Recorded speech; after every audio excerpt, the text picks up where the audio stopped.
Is it about control? Losing the grip, you get old. Turn to the sea, I don't know how, but you found me. Never too late to get up. Maybe it's not as hard as you think.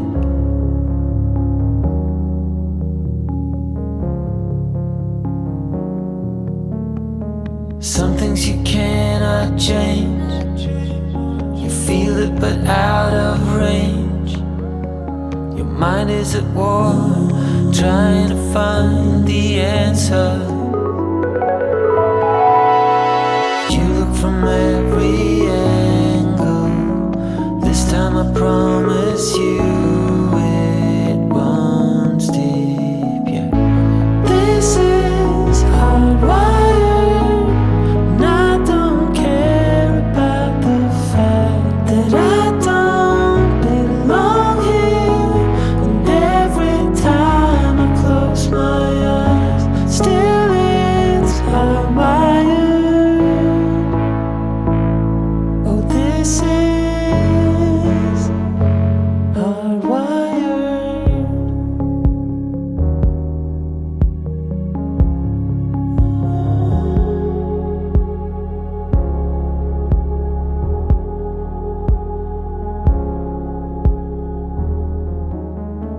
You caught me out of the blue. Said I don't care what they do, I will be fine as long as I'm close to the water. Water. Why'd you buy me flowers? I've been here for hours. You know that this is hardwired, and I don't bother to react. God knows I'm tired. Every time I close my eyes, still it's hardwired.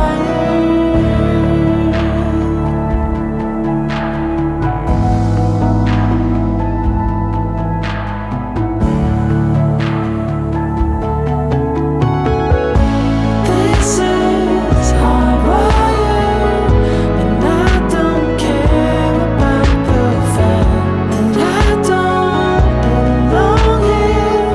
And every time I close my eyes, still it's hardwired. Oh, so hardwired.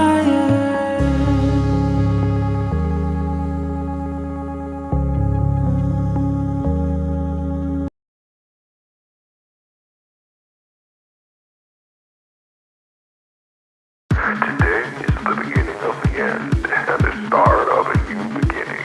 Time has come to refine yourself and let go of the demons in your head that have held you in captivity for so long.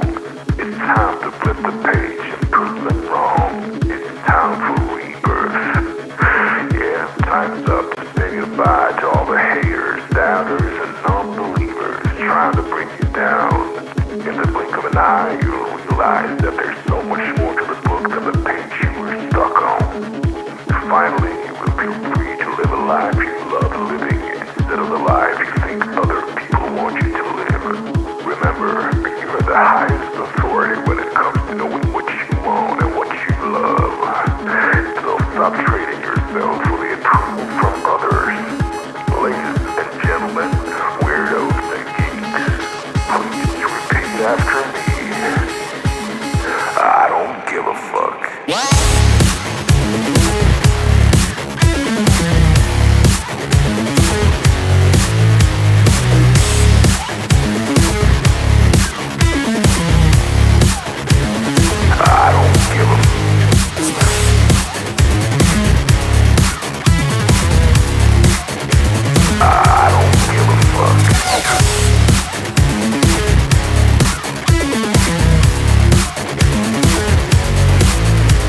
What's up, everybody? Good to see all of you in the chat. I got a little bit of a late start getting my show started, but it happens that way, more often than not. At the end of the day, everything is cool. We're gonna have a dusting off the haters. That's right. Actually, I was out sanding a fuel tank for a motorcycle while I was listening earlier and talking online, so I had some sanding dust on me. But guys, it's going to be a good show today. We've got a lot going on out in the world today. Largely, a lot of it not new, but it is what it is. And there's some really interesting stuff going on out in the world today. I don't know if you guys are, really. I mean, I know that a lot of you guys pay attention to stuff.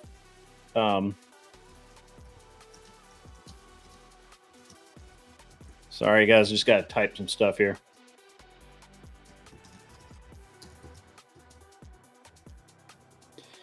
And I can't type with the microphone in my way.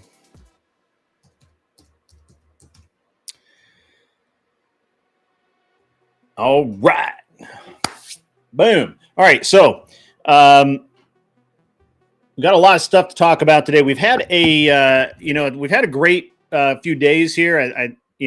Certainly it's been fun for me. I've had a lot of some excitement and a lot of drama out there. Some drama came into my house last night. Yeah, the new noise was me. I was sanding. Yeah, that's what my wireless mic is super sensitive. So, I'm,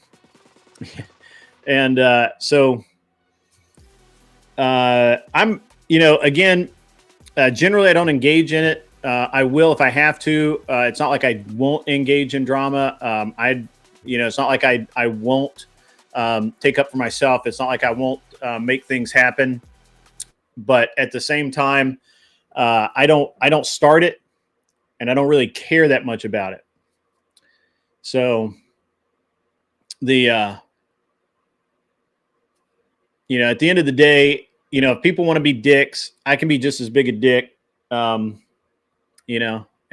be professional about it. So anyway, we have kind of a lot to get into. We have, there's a lot of absurdity in modern life, right?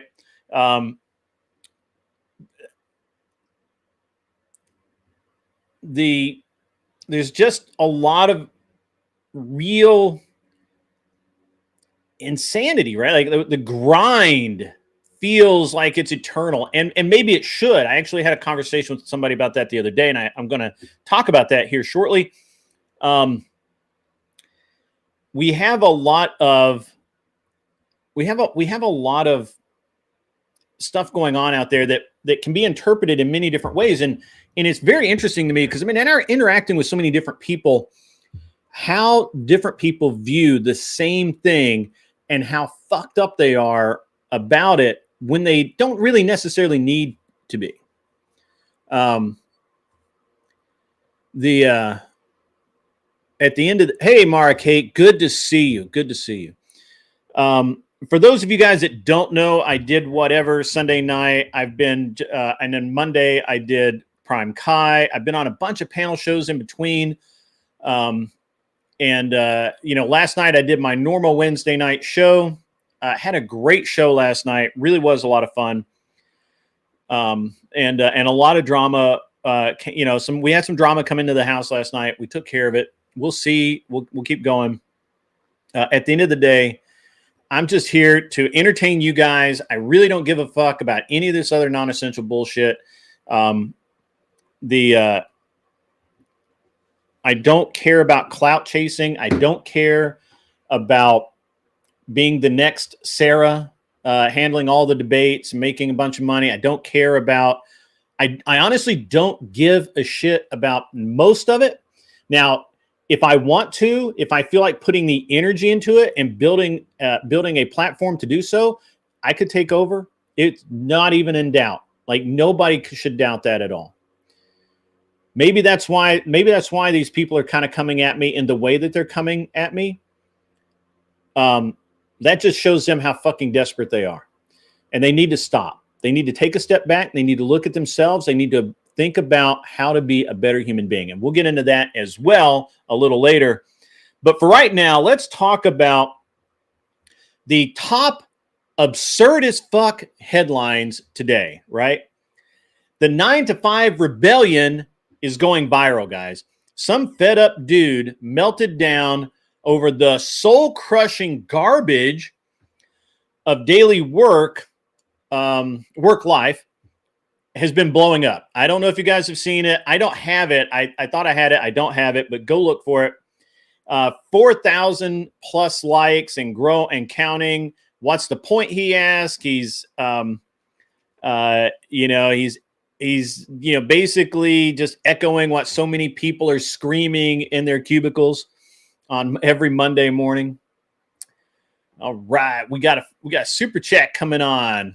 Who is going to match this super chat challenge and go? All right, guy, good on you, Buddha. I really appreciate it. Remember, guys, the interesting thing about me versus some other streamers is that most of the time I actually use the money that I collect to do things to give back to my community. For example, I've pretty much taken all of the money that I've made for the last however long, probably 6 months, and I put that into the DebateCon event. I know it's not that all of you guys aren't going to be able to make it there, but we're going to make a great event. I hope to do more of them. Help me out. Donate. It does take time and energy and effort to put this show on, and a little competition would be awesome. And here we go. Clovertac comes in with 556. My man, your super chat is weak, Buddha. All right, Glare 1% says match, and who's next? I gotta scroll up. Yeah. Match and who's next? He says, and then the Ortho Bro comes in with $20. That's going to TTS. Stand by. Orthodox Guy donated $20. Super chat.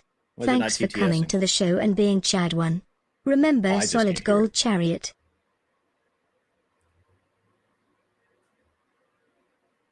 I don't know why I can't hear it. I can hear myself. That was weird. You hear it? Okay. I don't know why I couldn't hear it. That's all right. Great. It says, thanks for coming to the show and being Chad 1. Remember Solid Gold Chariot. I don't think I can swing that, but we'll do something cool for we'll definitely do something cool for the show.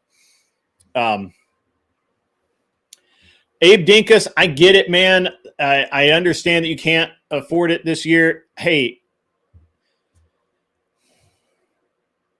life's tough, and we need to, and sometimes you just got to say, I can't do it, and that's fair. That's totally valid. Abe, I wish you luck in your show.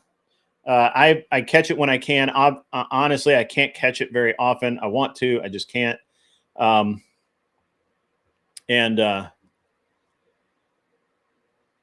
So, don't feel bad, bro. Don't feel bad at all. So, yeah.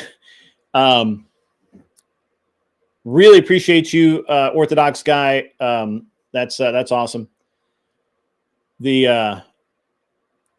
What's up, Chuck in Tennessee? Good to see you out there. We're about two and a half weeks out on my event here in Nashville. What that means is that, I've got a lot of stuff coming together. It looks like we're going to do barbecue for the lunch. We're going to have, I've got to check with the venue, but we're going to have some other stuff here. Buddha 999 says, bring it, Clover. If you're scared, you can get in my pocket. That sounds legit. Make that happen. That's awesome. Very good. I appreciate that, Buddha. I really do. I really appreciate it. So anyway, this guy broke down and made a video that's kind of going viral, and I think it might actually really go viral. Melting down about the soul-crushing garbage of daily work life. And I think that's cope. We have it really good as humans living in the age we live in. We don't have to worry. Even we don't have to worry about a lot of different things that our ancestors had to worry with every single day of their lives.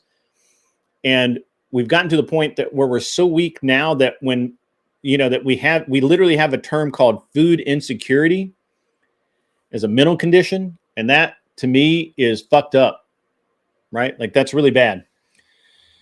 At any rate, he's calling for the guy literally calls for, if you're clocking in today, channel that rage, skip the coffee run, and use the time to brainstorm your escape pod.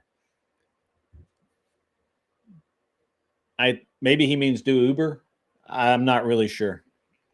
Abe Dinka says societal decay goes hand in hand with comfort. I cannot disagree with that. That's pretty fucking base. Mikey Balls, what is up, my man? Good to see you.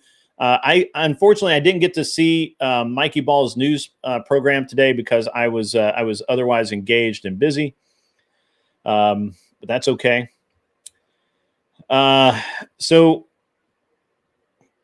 there's a new study out, guys. In the absurdity realm, there's a new study out. There's claiming that the human brain is not wired for anything past midnight. If that's true, it means half the world's productivity is in a zombie shuffle. And as a day shifter, I'm calling BS. I work fine at night. I will say that while evolution never planned or accounted for podcasts like mine and doom scrolling for hours on end on Instagram and TikTok, the doom scrollers are, they get used to it. They build up an accommodation to it. But the reality is that we have these things called circadian rhythms. And if you don't understand what those are, that there's a very specific time of day where we become as humans very lethargic, and you have to actually train yourself around that. You can do it. It's not a big deal, but this is another absurd headline today. That's just garbage. I didn't intend to come up with bullshit headlines today, but that's what I like. Literally, like everything is fucking off the rails. Here we go. The next one, the last one I'm going to do. Bedside tyranny for grown men.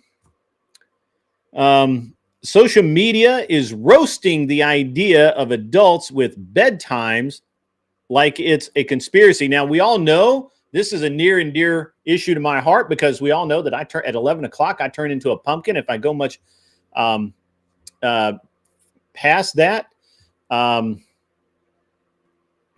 if we go too much past 11 o'clock, it's not that I can't do it. It's just, it wrecks me for the following day. And I know I'm going to sleep later. I know I'm going, or if I don't sleep later, that, somewhere during the day, I'm going to get a little bit lethargic, or I'm going to need, I'm going to need to eat a little more or something to keep that energy level up. Sleep is important.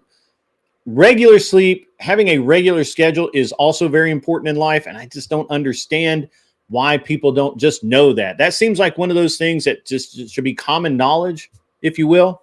We'll find out. 3 to 4 a.m. mental strain is real. That's right. But if you work through that, you're fine. Absolutely, that's true. But healthy, and Abe Dinkus is right, healthy sleep schedule is a key indicator of success. That's why I take my schedule very seriously. And I think you should too.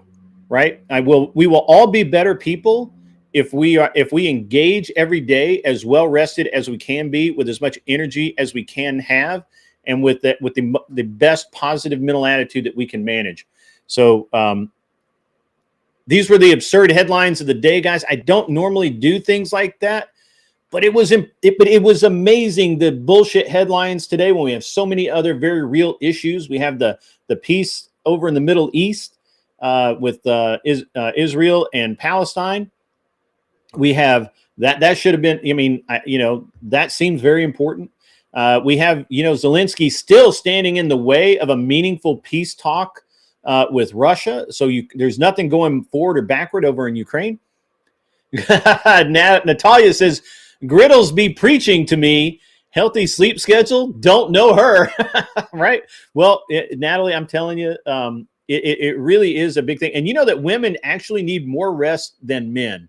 That's not sexist. That's just science. I'm just going to tell you right now that if you are a young woman or even a slightly older woman and you are not paying attention to the amount of sleep that you get in a day, that could very well be why all of your boyfriends complain that you have resting bitch face all day and are a raging bitch all night because you're not getting enough sleep.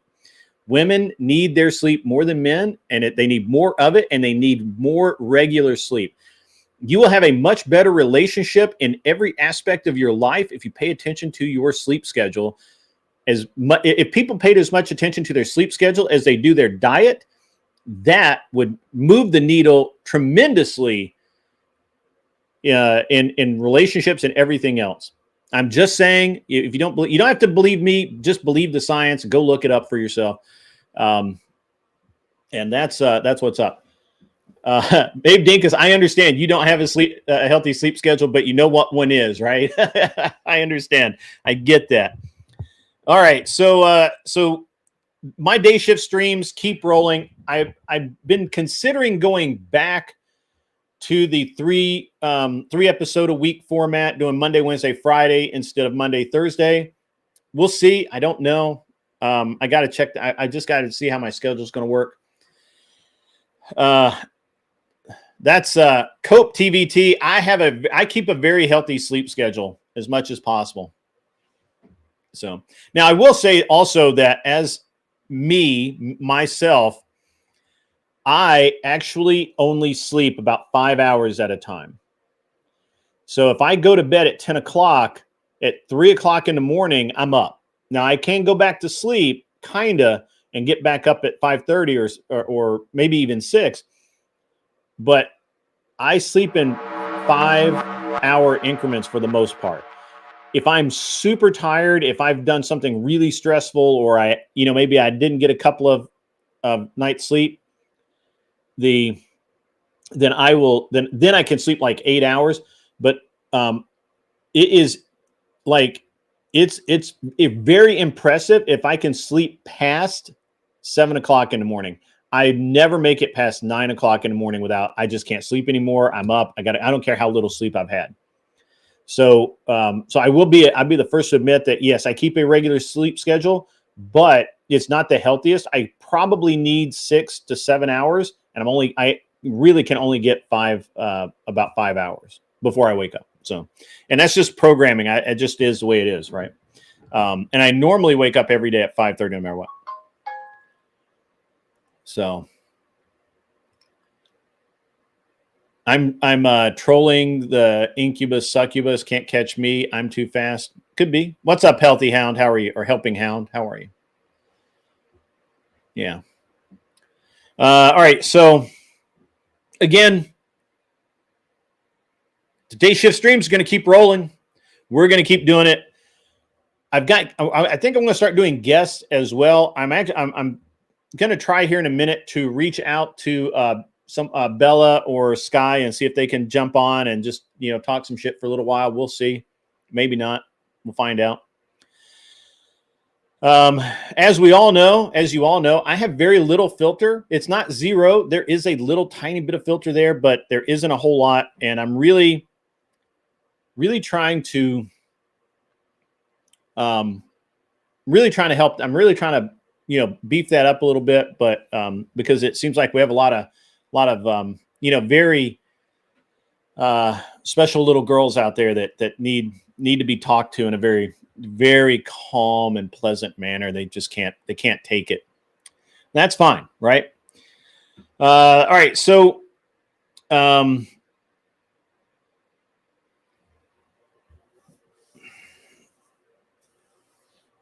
there's I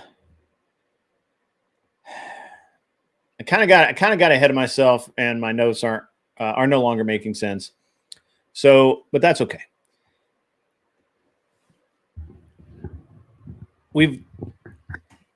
It seems like we just can't get away from having the talk about Ukraine, Zelensky's bullshit behavior. Nope, stand by. That's my wife.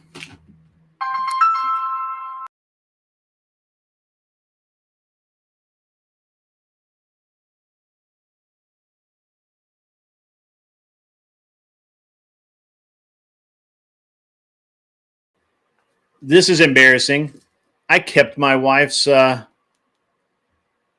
kept the car key. My wife needs to leave. I'm going to have to run that to her. Please enjoy this short tune, or a few tunes, and I will be. That's not right. Let me.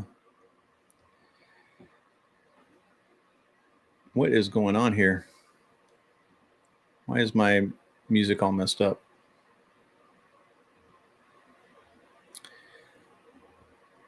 There we go. All right, just enjoy the music for a minute, guys, while I run this to my wife, because I'm an idiot and I fucked up. It's okay. It happens. It happens. And I will be. That's why. Sorry about that, guys. All right, just enjoy the music, and I will be right back. Getting drunk from 7 to 3. Overindulged in flesh like it's free. We're on a fast ride where monkeys killing time with machines. Making love that we don't even feel. You don't even notice if it's her or it's me. But somewhere deep in it's cutting like a knife, so you just kill it with that one. All of a sudden you are free.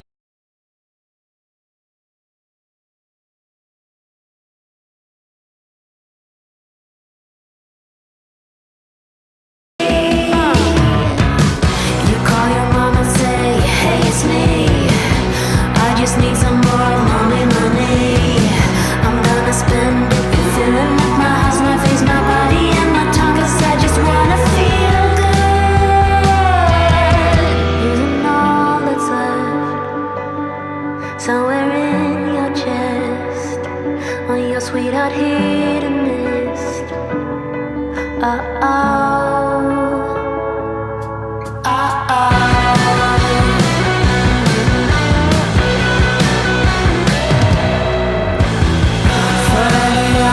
Shades of gold, 'cause our plastic looks never get old.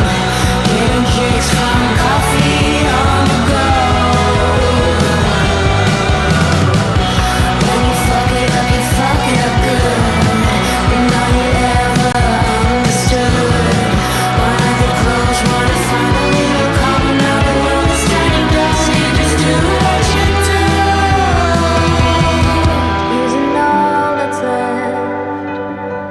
Using all that's left. Somewhere in your chest. Somewhere in your chest. Using all that's left. Somewhere in your chest. All your sweetheart hidden.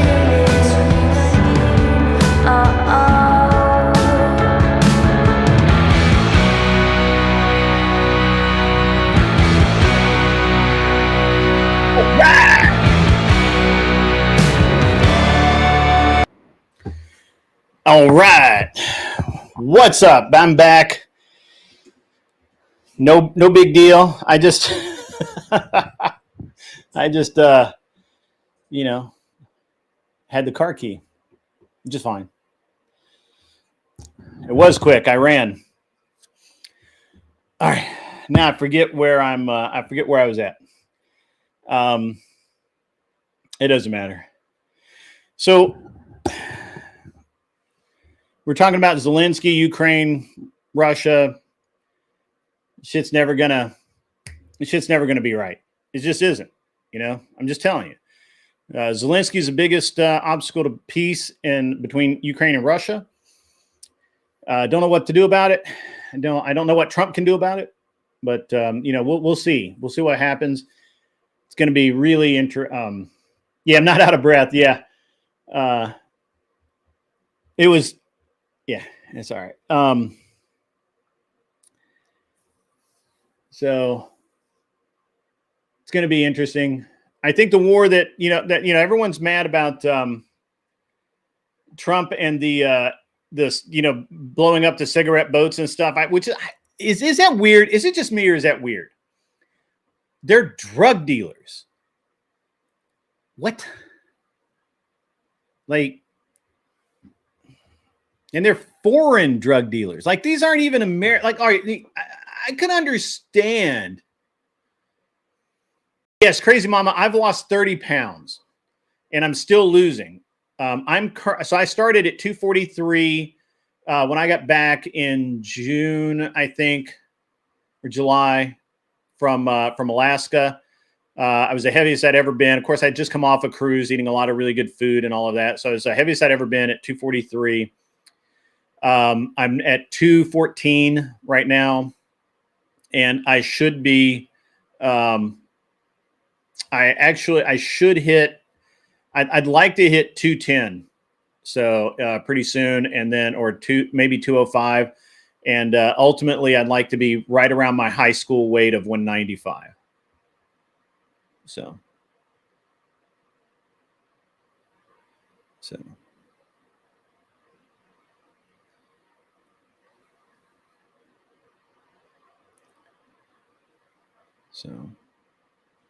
Hey, Kissy Cat, how are you?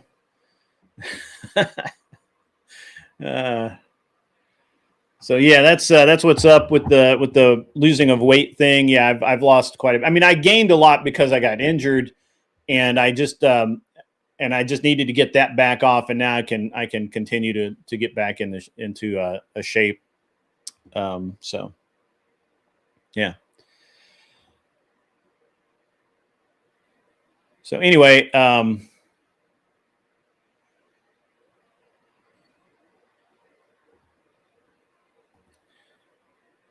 hey, Kissy Cat, how are you? Good to see you back over here.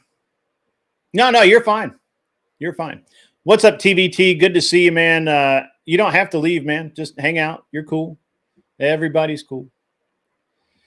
All right. So,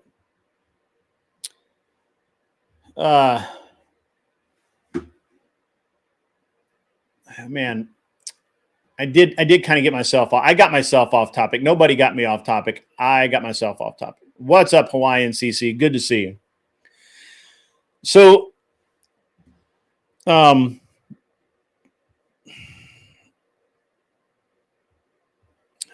I don't know.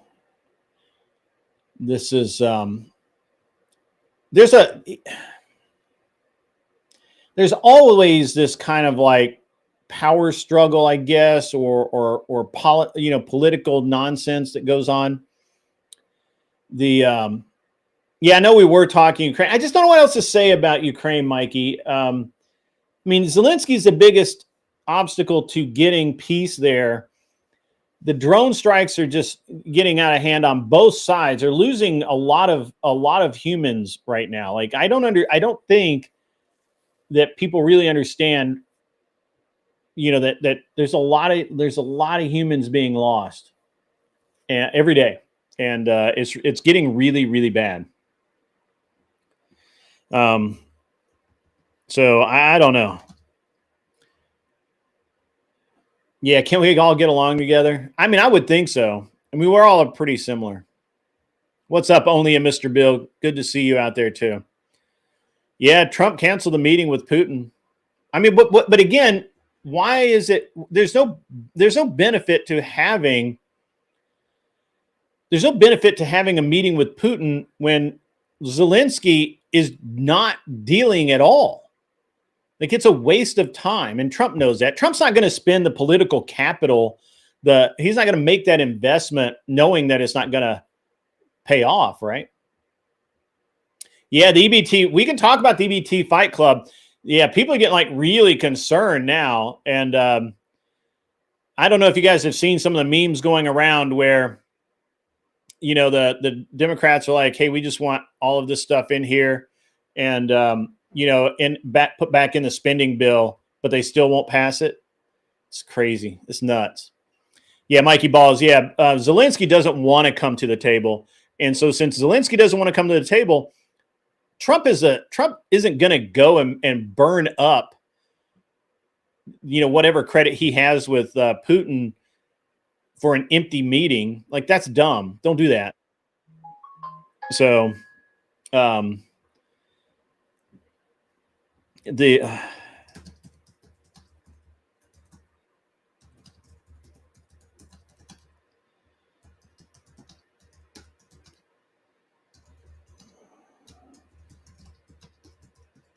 sorry guys, I got to type something really quick.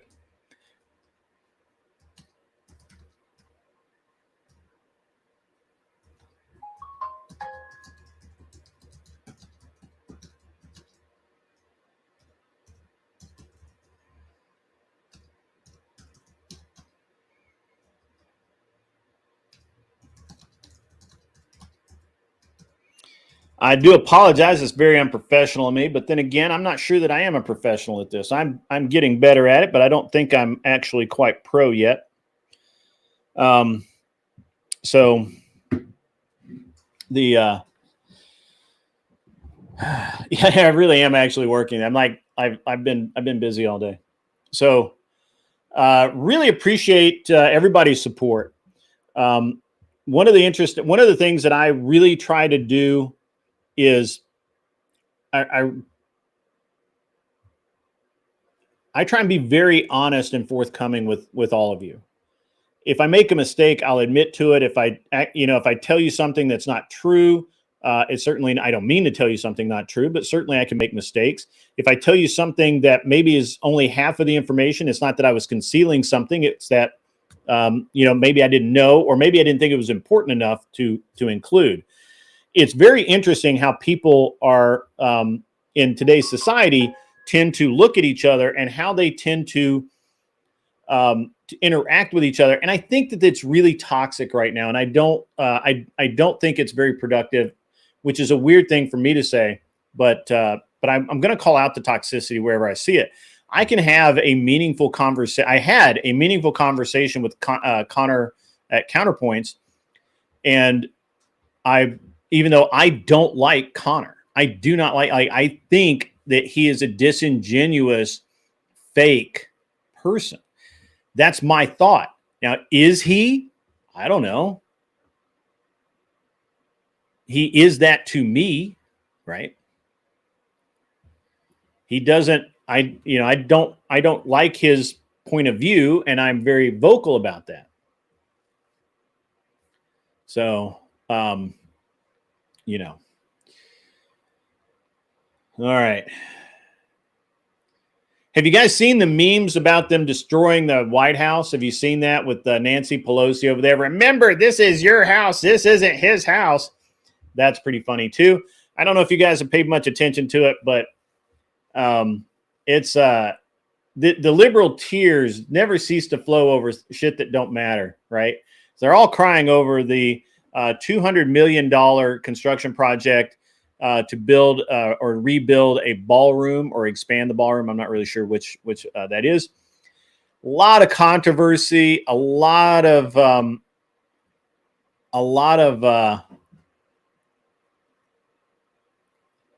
chaos over this ballroom. You've seen the wine bagging over the White House? Yeah. The right. Yeah. The left is really acting like, Mikey Ball is exactly right. They're acting like this has never happened. It's all been done before. It could be 300 million, shit happens. Right. The DJ to play baby making music. Yeah. Badass. All right. So, the Pentagon has revamped its press corps. I don't know if you guys know about that. Mikey probably went over that in his show. You should have watched his show, but they're revamping the press corps, replacing their traditional outlets with independent voices, including right-wing sources such as podcast. And shockingly, no shit, the MyPillow newsletter, right? Yeah, yeah. Yeah, not so crazy now. Remember last year or a year and a half ago when they were talking about the My Pillow guy and how he was going to put out news and shit like that, and everybody's like, "No, that's not gonna fucking happen. That'll never fucking happen. We're not gonna let that damn My Pillow guy have any kind of press. See, fuck that guy." And yet here he is, the My Pillow newsletter. I probably will never read it. I don't need to source content from the My Pillow newsletter, but it's badass that he actually did it. That's rad. Let's make that shit happen. If you don't know, Democrats have proposed an ICE tracker, right? Which is they literally want to, in my opinion, they really want to dox ICE agents so that they're scared and they quit working. So there's, look, these guys are federal agents. Sure, they're public servants. Sure, they have a reduced right to privacy. However, what the Democrats are trying to do is borderline treasonous. I think it's seditious, and I don't believe that any of them are fucking patriots. I'm just saying it. I'm saying it out loud. I'm saying the quiet part out loud. If you're a Democrat and you support the doxing of federal agents, fuck you. Okay? Fuck you. And you can argue that, well, you know, people have doxed the Antifa and BLM movement people, but they're not federal fucking agents. They're not acting on behalf of the government. They are not required to follow out the orders of their superiors, you dumb fucks. Like, how hard is it to just simply understand they have a job to do? They also have a family they want to go home to at night.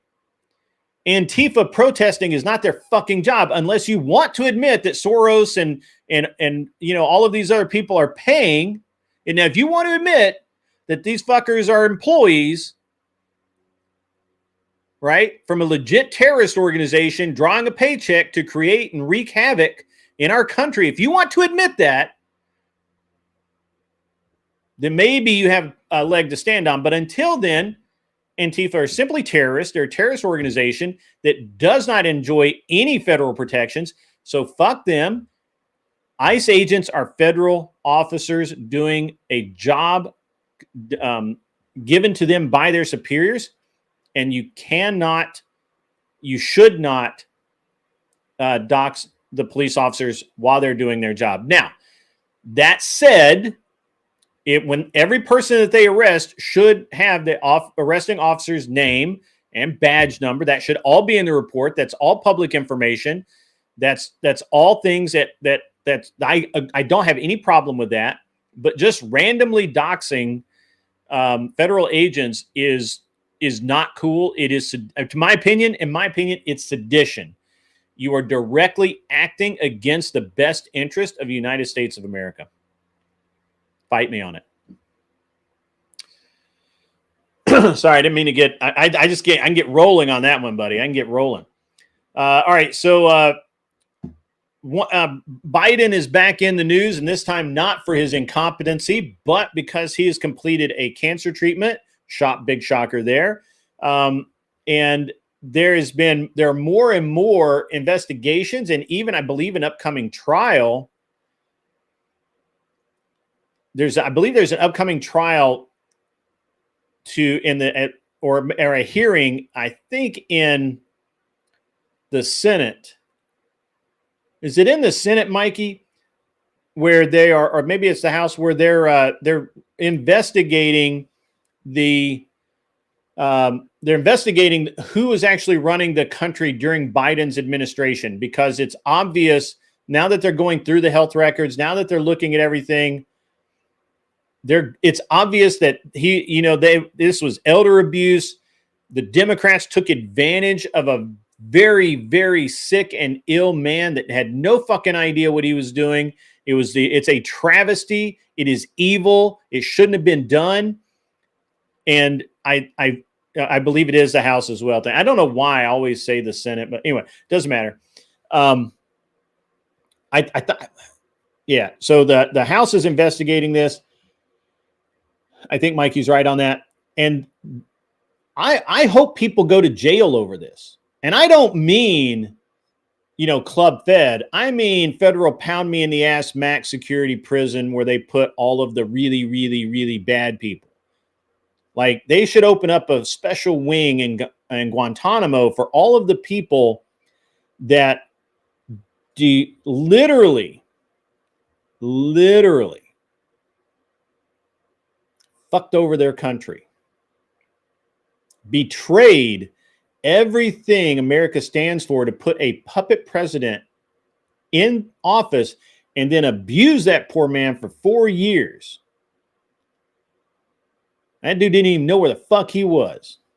And that's wrong. I don't care. Look, I don't even care that Biden in and of himself is an evil son of a bitch. It should probably have been retired long ago. That's honestly irrelevant to the argument that what the Democrat Party perpetrated is elder abuse. It's a betrayal of the public trust.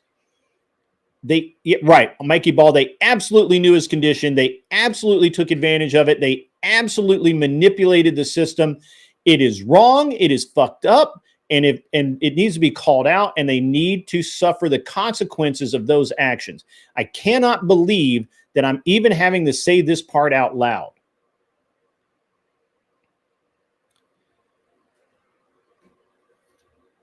Right. And again, I don't care that Biden was a bad actor for the majority of his career. That's irrelevant to the fact that what was done is just evil. Like, it's just evil. And you can fight me on that too. I mean, bring it, because I don't think that there's any justifiable case knowing that Biden didn't even know.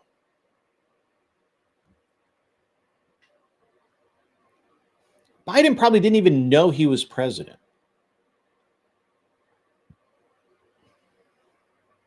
And that's wrong. I mean, it's just so wrong.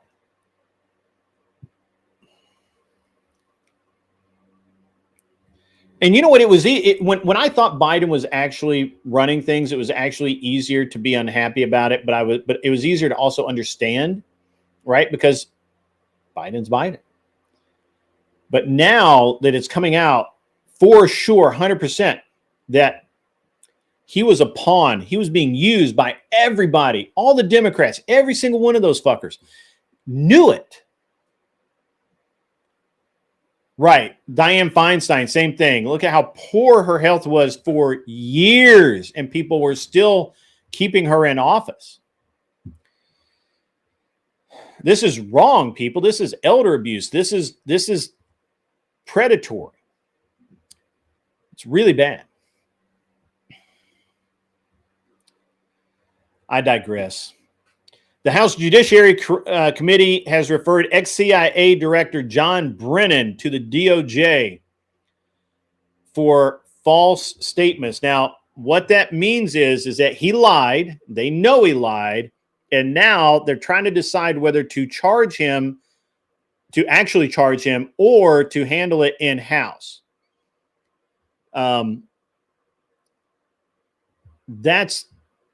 That's going to be a very interesting fight. I'm not really, the worrisome part.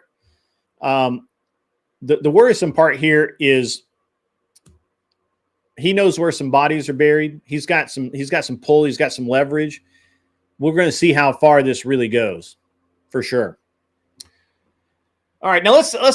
I got to look at the international now. I'm kind of rolling through my normal thing. So when we look at international affairs, again, I've already talked about Ukraine and Russia and the war, and how Zelensky is a fucking criminal that is standing in the way of any peace talks, and is having more and more of his populace, more and more of the men there, more and more people in general are dying every single day. Every single death is laid exactly at Zelensky's feet. He will not come to the table. He will not act in good faith. There's nothing else to say about it. However, the U.S. is now, I don't know if you guys know this. I'm not sure how much of the news you've read. I'm not sure if Mikey Balls covered this as well. The U.S. has imposed really tough new sanctions on Russia's oil sector amid this ongoing Russia-Ukrainian war. Again, the Zelensky did invade the Ukraine, actually. He did. Because he's an actor who was as a puppet. I think you actually said that right. I know that you're trolling, but that's right. You covered that this morning? Yeah, yeah. Europe is backing Trump's ceasefire proposal. Zelensky is not. Gaza. There's no Russian propaganda not laws. I don't read Russian, so I don't have their propaganda. However, I do follow the news from several different sources, including those outside of America, and Zelensky's a fucking criminal. Not Laws 2 is thinks he's smart, but I don't think he's very smart. He's never actually. He keeps saying that he's going to come up and discuss things with me, but he never does, and I think that's because it will be revealed that while he snipes from chat, acting like he is a superior intellect, his intellect is lacking, and all he can do is repeat the very same statements that are repeated all over the internet by the lowest tier of the lowest tier. Anyway, back at it. So Gaza's ceasefire is getting a little more uncertain day by day, and right now we have a very strong warning coming from Trump to Hamas, and that's going to be very interesting. For all of our talking about how, for all of the American talks or the American virtue signaling of free Palestine and all of that, now the UK is actually dispatching troops to aid Israel with the Gaza stabilization, and that's going to be very interesting. This is going to be a very interesting thing, folks, because I'm not sure you're aware of this, but a large sector of the UK military is actually Muslim now. Right? I know. It's weird. So, Not Lowe's 2, what the fuck are you talking? All right, I'm going to digress here. Hold on. Stand by. What the fuck are you talking about? That didn't happen, bro. He didn't try and coerce anything. We heard the actual phone call, you stupid fuck. I don't have to I don't need your bullshit interpretation. I listened to the phone call between the president, Zelensky at the time, and Donald J. Trump.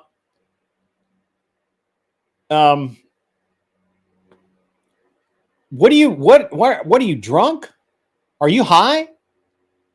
Crack cocaine is a terrible drug, sir. Don't do that. We heard the phone call where he says, listen, he wasn't looking for information. He wanted the prosecution that was scared off by the Obama-Biden administration to resume. He wanted that investigation to continue. Right? This is, talk about, look, I understand a little bit of a slanted take on things, but to actually try and rewrite reality is insane, sir. We all heard the phone call. Literally, it was part of the proceedings of the impeachment.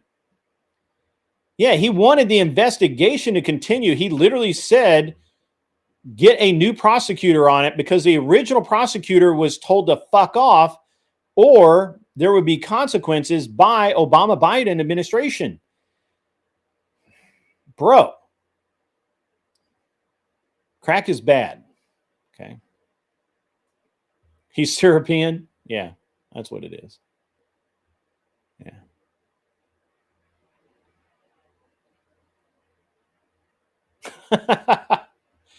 Yeah. Wow, that's fucking weird. Anyway, back to it, guys. So again, the UK troops are, there's a big sector of them that are Muslim. I'm not really sure how that's going to play out in backing Israel against Hamas. We'll see how that plays out. It's going to be interesting to watch. You can't make this shit up, by the way. This is just fucking hilarious. Who would have thought many years ago that this would be the case? Obviously, this is reinforcing the transatlantic aspect of Israel, and their various alliances. So I don't know. I don't really know where we're going to go from here, but it's going to be interesting. JD Vance, I'm sure Mikey covered this morning, has criticized Knesset's Judea and Samaria annexation vote as weird, stupid, and insulting. I believe that is a quote. I'm positive that I cut and pasted that as a quote. I could be wrong. Japan has elected its first female prime minister. That's interesting, right? I think it's interesting. And King Charles III and Queen Camilla visited the Vatican for a historic ceremony. With Pope Leo, 14th. I'm not really sure about that ceremony. Honestly, that's just like just a blurb. Yeah, let's fucking go, Japan. Right, yeah, and her first policy was literally, no, fucking rubber ducky. I mean, she's based as fuck. She's a traditional Japanese woman, and the first thing she did was to shut down immigration again.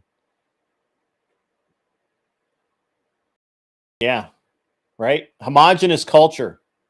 Yeah.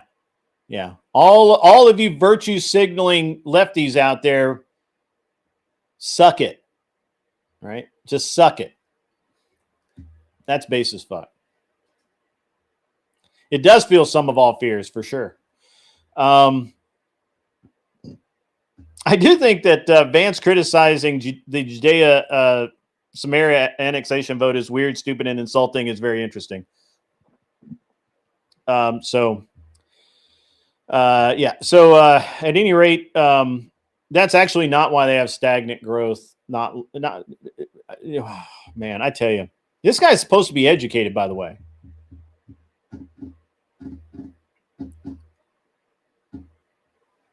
All right, anyway, so, and the last thing, as I mentioned earlier, Trump is expanding the boat strikes to the Pacific. If you own a cigarette boat and you were running at night and you were not running lights and you've got anti-reflective radar paint on your boat, then maybe, just maybe, you might catch a missile. I'm just saying, you could get a rocket right up your rocket. What I'm saying. All right. Now, I generally do not talk about religion, but this is kind of this is a religious topic I think is worthy of mention. The Archbishop Steve Wood of the Anglican, however you say that, I'm not English. Anyway, and night fish racing, yeah, that's right, what it is. The Anglican is Anglican. I don't know. Anyway, church in North America faces sexual harassment allegations. Again, it's Anglican. Okay, got it.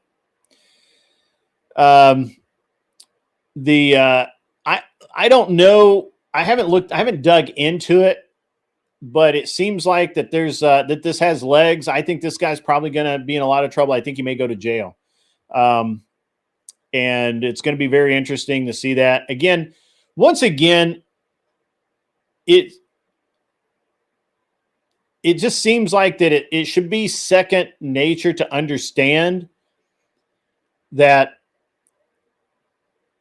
predators are going to go where the prey are. And that's why we see this happening in these various church leadership roles. I think we do need stronger vetting, and I do certainly think that that that we have some real problems, right?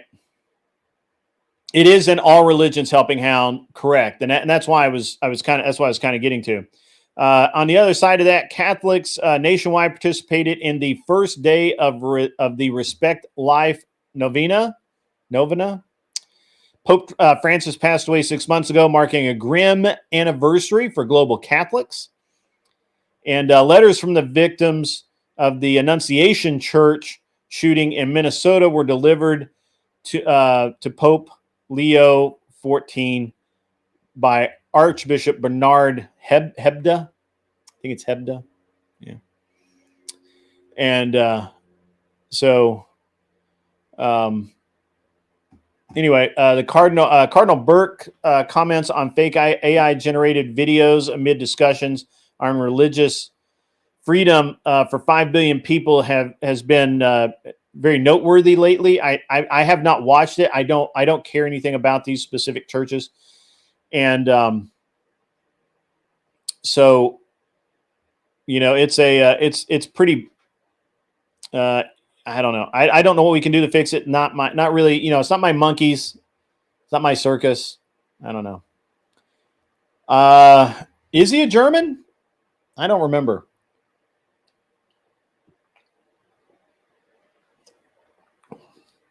Yes, not just the Mormons, for sure. All right.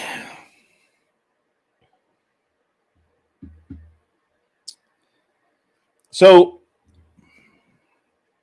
that was a quick rundown of some of the important things going on out in the world today.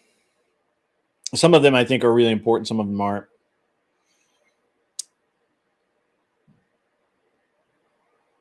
New Pope was a Democrat from Chicago. That's fucking awful. So you've been trying to find an Orthodox church, but the nearest one is like 3 hours away, and the next best one is an hour away, and it's a Lutheran church.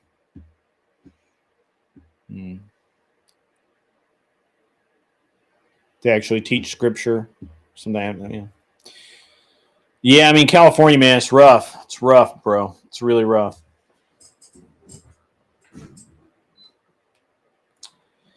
Really, really rough. That's true, Glare 1%er. That is very true. Yeah, worse than a German. That's right. Worse than a German. So, Turning Point USA has been in the news again. Maybe not out of the news, but they're in the news in a bunch of different places because several universities have suspended or shut down Turning Point USA chapters on their campuses. Now, I think this is a very interesting issue. I think that it is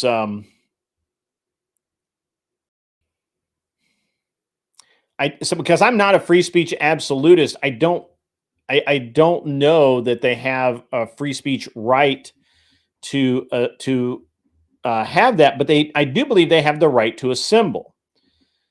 I'm not really sure how the colleges are shutting down TPUSA, which is all of the things. It is a nonprofit. It is all kinds of other things that are important. And I'm not really sure how they're getting away with this. I'm very interested to kind of learn a little bit more about it. But until I do, it is what it is. Hey, Mikey Balls, thanks for listening to me as you're driving around. I'll try and keep you entertained. Yeah, so that's a very it's very interesting that they're getting rid of these TPUSA chapters in various places. Is anyone close to anywhere that's actually gotten rid of one? I know that near me, we have a what they call a HB. Was it? It's a historically black academic college or something like that. I forget what it is. Anyway, so they have this term for it, and up in Clarksville, in the Clarksville area, there's a college there that has actually they actually shut down. They denied HBCU. Thank you. Yeah, historically black college and university. Thank you, Helping Hound. You are a helping hound. So in my state, we've had at least one of those deny a Turning Point USA charter while endorsing other very similar organizations on campus. So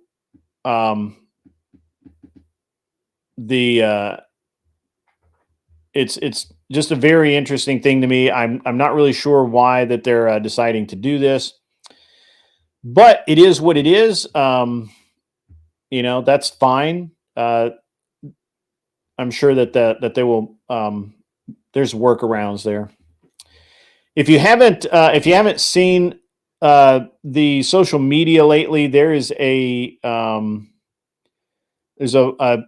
woman who is going around with TPUSA, and she is been giving very rousing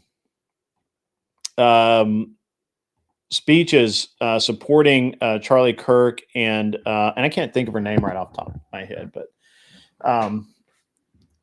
big cop out, right? That's for sure. Never like you, Rubby Ducky. But anyway, so there's this young lady that has been performing, speaking, witnessing, testifying, whatever you want to call it, in front of audiences with Turning Point USA. I've caught a couple of her short form videos, and I mean, she's got it down. She talks about all of the things that that you should be talking about when we're talking in this space about, or all the things that matter to someone like me. Okay. Like, one of the things, and again, I don't normally talk about religion, but we're going to get into it a little bit today. I apologize if that offends anyone. You're welcome to send a super chat and tell me to shut the fuck up, and maybe I will, maybe I won't. However, when I was in military school, one of the first, I think it probably my first year, one of the things that there's a lot of things that go on there, right? That can be a little bit concerning, maybe even scary. It might even make you a little nervous. For example, we went whitewater rafting. We went and, we shot a lot of guns. We went rock climbing. We did a lot of things. And one of the things that I'll never forget, I had an instructor who was, who basically, you get a lot, and you got a lot of testosterone fueled dudes there, right? I mean, basically everybody's a testosterone fueled action junkie, right? And so one of the interesting things is that I had an instructor who basically told us, like, a good healthy fear is a great thing. Right? Like, a good healthy fear of falling off the side of a mountain is a good thing. A good healthy fear of your a safety harness giving out, that's a good thing. That makes you check it. That makes you concerned about it. That makes you now again, I said a good healthy fear, not analysis paralysis, not paralytic fear where you can't even fucking move, shit like that. That is not what I'm talking about. What I'm specifically talking about is a good healthy fear. And I've also always likened that to the same way that I feel about my stance in my religion, my relationship with God. I fear God. I don't fear any man. The worst that you can do is hurt me, maybe kill me. But that's not the end. That's not the biggest deal. That's not the real thing. That's not gonna, I mean, it's just, it doesn't keep me up at night, right?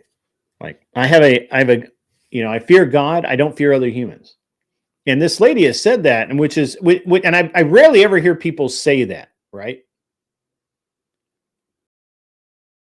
And this young lady has a very good way of expressing that all humans can do is hurt you or maybe kill you, but God can send your soul to hell. So maybe something to be considered, right? Right. So anyway, I just if you haven't seen it, it's worth looking into. I cannot remember her name. I'm sure if you search Turning Point USA and shorts, you'll eventually find her. She's very energetic, and I think she has a very reasonable message. Maybe not the best message ever, but reasonable. Okay. All right. So enough of that. Again, I don't normally talk about religion or anything like that. I just wanted to talk about this specific thing. So, right. Yes. Yes. Exactly, Buddha. I fear being condemned by God, but till it comes to that, I respect him and his wishes, right? I think that's really the word, that's where the idea of a God-fearing man comes from, right? All right.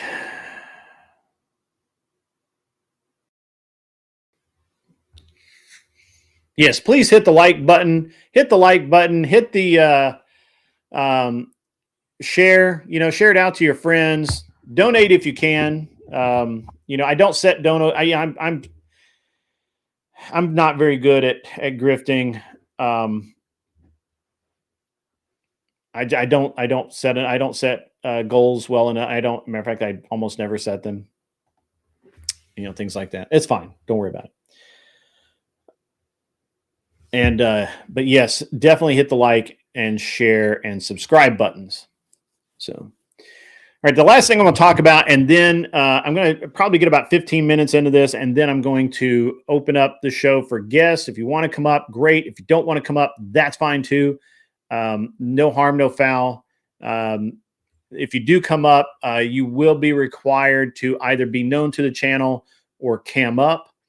And I generally, especially during the day shift, I'm pretty careful. Yes, I also don't hold my chat captive till I reach a goal. I don't say I'm not going to, the only way I will do something is if you donate to me.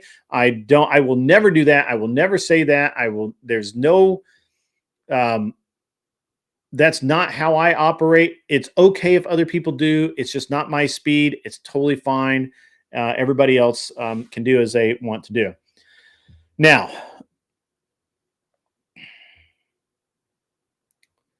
so, hey, Jay Eakin, good morning, good afternoon, whichever it is for you. Good to see you in the chat. Happy that you're here.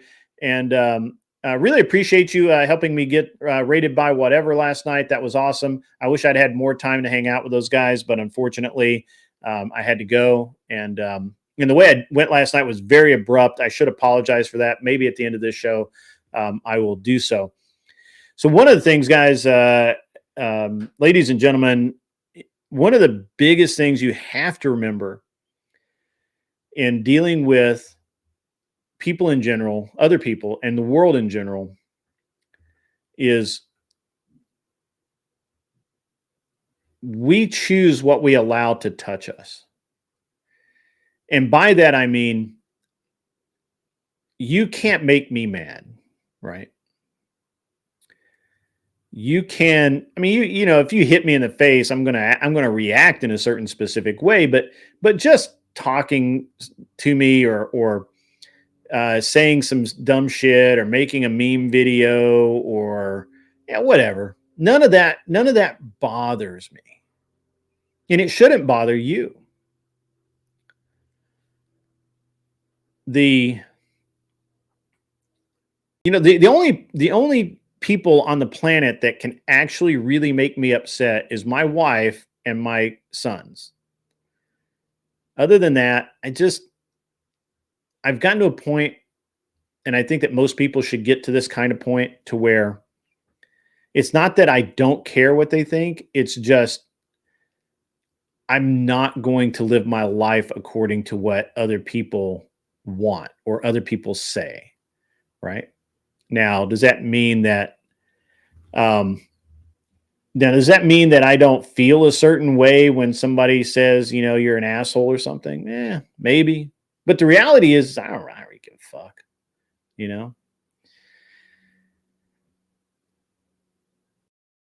The other night, I got a phone call at midnight, my time.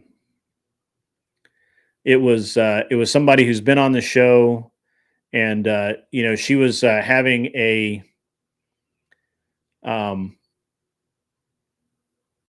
she was crashing out. She has been used by this guy. She was told, honestly, by several people that this guy was not cool and was going to end up using her, and didn't actually care, whatever.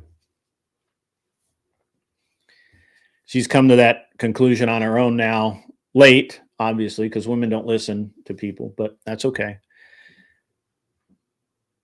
She's we're talking, and I'm like, there's three things that you specifically need in life to move forward.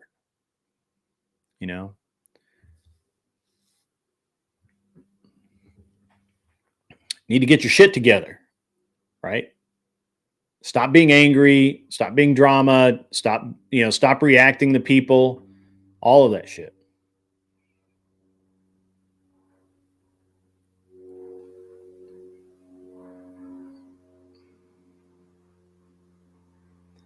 Second, get your money right.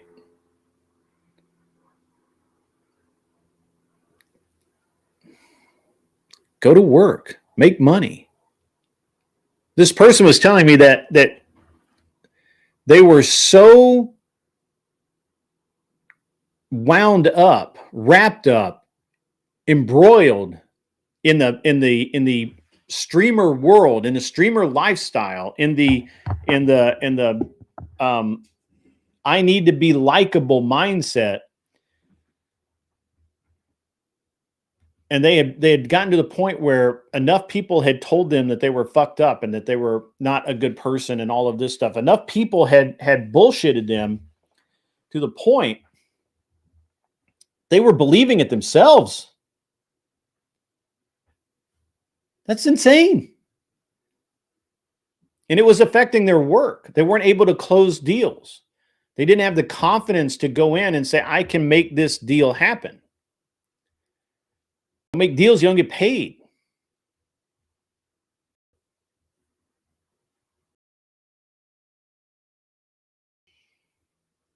So I said, well, stop doing that. Go back to work. Focus on work, close deals, have some self-confidence.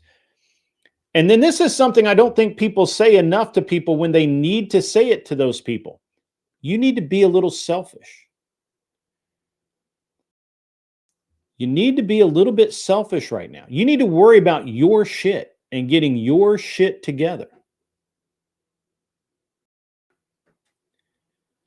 The third thing they needed to get reliable transportation. You can't Uber everywhere. You can't spend every dime you make on a piece of shit car that breaks down all the time or whatever it is, I'm assuming car, but just stop that shit.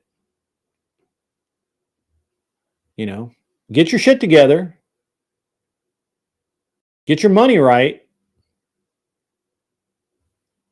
Make sure you can do your work, right? Now, reliable transportation could be a bicycle, right? It could be a bus pass, depending on where you live. And this person needed to be selfish, a little bit selfish. Stop. I literally said, stop feeling like that you have to be the butt of everybody's joke. Stop feeling like that you have to be liked by everybody. You don't. And just just remember that at the end of the day, you're not living with those people. They don't go home with you. You go home with yourself, and you have to live with yourself, and you have to look at yourself in the mirror, and you can't lie to yourself forever. You can get away with lying to yourself for a couple of 3 days. You can lie to yourself and say you're okay for a little while, but the reality is going to hit. $4.99 from Buddha comes in. Who's going to match this super chat? Taking all challengers. Hashtag grifting for grid. That's awesome, brother. That's awesome. And then $5 comes in from Never Lucky Rubber Ducky in 1SB. That's awesome. Appreciate that, guys. I really appreciate the super chats. I really, every single one of them, I really appreciate them all. And, you know, it's an interesting thing. And I think that this, honestly, it affects women more than men. But regardless of whether you are male or female, you, at some point, sometimes you really must focus on you. You must focus on you. You just have to. Right? You just have to do it. Thank you for the 5 gifted memberships, Agrillapolis. And here we go. $20 Canadian from Jay Eakin. Challenge accepted. Exclamation point, exclamation point, exclamation point. And the TTS too.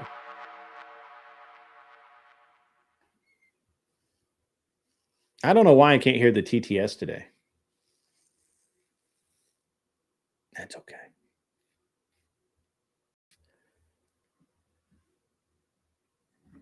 Donos and membership, that's awesome.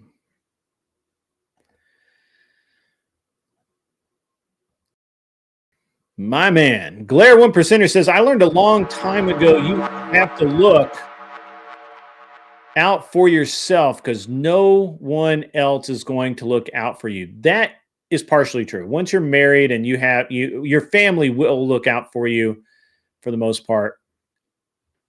But for sure,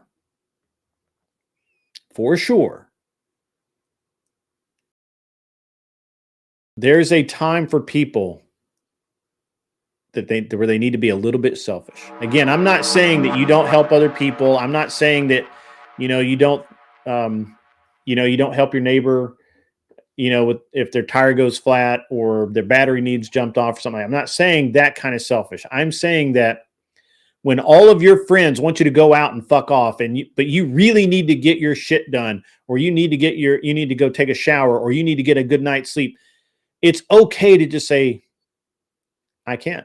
I'm not going to do it. I got to worry about me.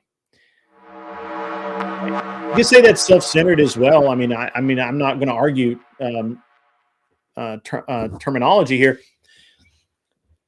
I'm just making the point that I don't really want to blame this completely on the leftists, but certainly there's a massive leftist component that says that you should be embarrassed. You should be shamed. It is wrong for you to focus on yourself. Look at all the other people around you that need help. Look at all the other people who have it worse than you. Look at how many people who you could help if only you weren't so focused on you sick bastard, or you sick bitch, or what, because I got to be equal here. Look at all of that shit. But sometimes you need to be a little bit selfish. Not a lot selfish, right? Like, don't ignore everybody else. No, not last two. What was nonsense was that shit that you said earlier where you weren't, where you were factually incorrect. Jay donated 20 Canadian dollars. Super chat. Challenge accepted. Challenge accepted, he says. Absolutely. So... I missed something Claire said. Crazy Mama made a better way to say is nobody going to go to jail for you. Right. Yeah. Nobody's going to go to jail for you. Right. Yeah. It's not about being selfish. It's about valuing yourself. Well, that would, in fact, be selfish. Anyway, all right. More of a cult that's centered around Christ and Christian itself. Okay. I'll go with that. All right. But at any rate, that was my advice to this young person. I also had to tell them that they are a good person, that they have value in this world. I don't know why our current level of self-hate, for lack of a better term, I don't know why our young people value themselves so little.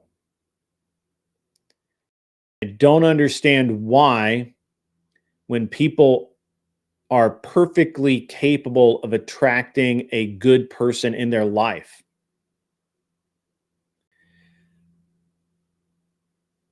when they are intelligent,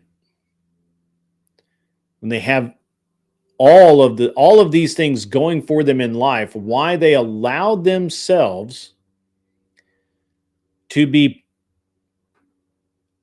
defined as being somehow flawed or insufficient or not enough or whatever. Buddha says they need role models. I agree with you.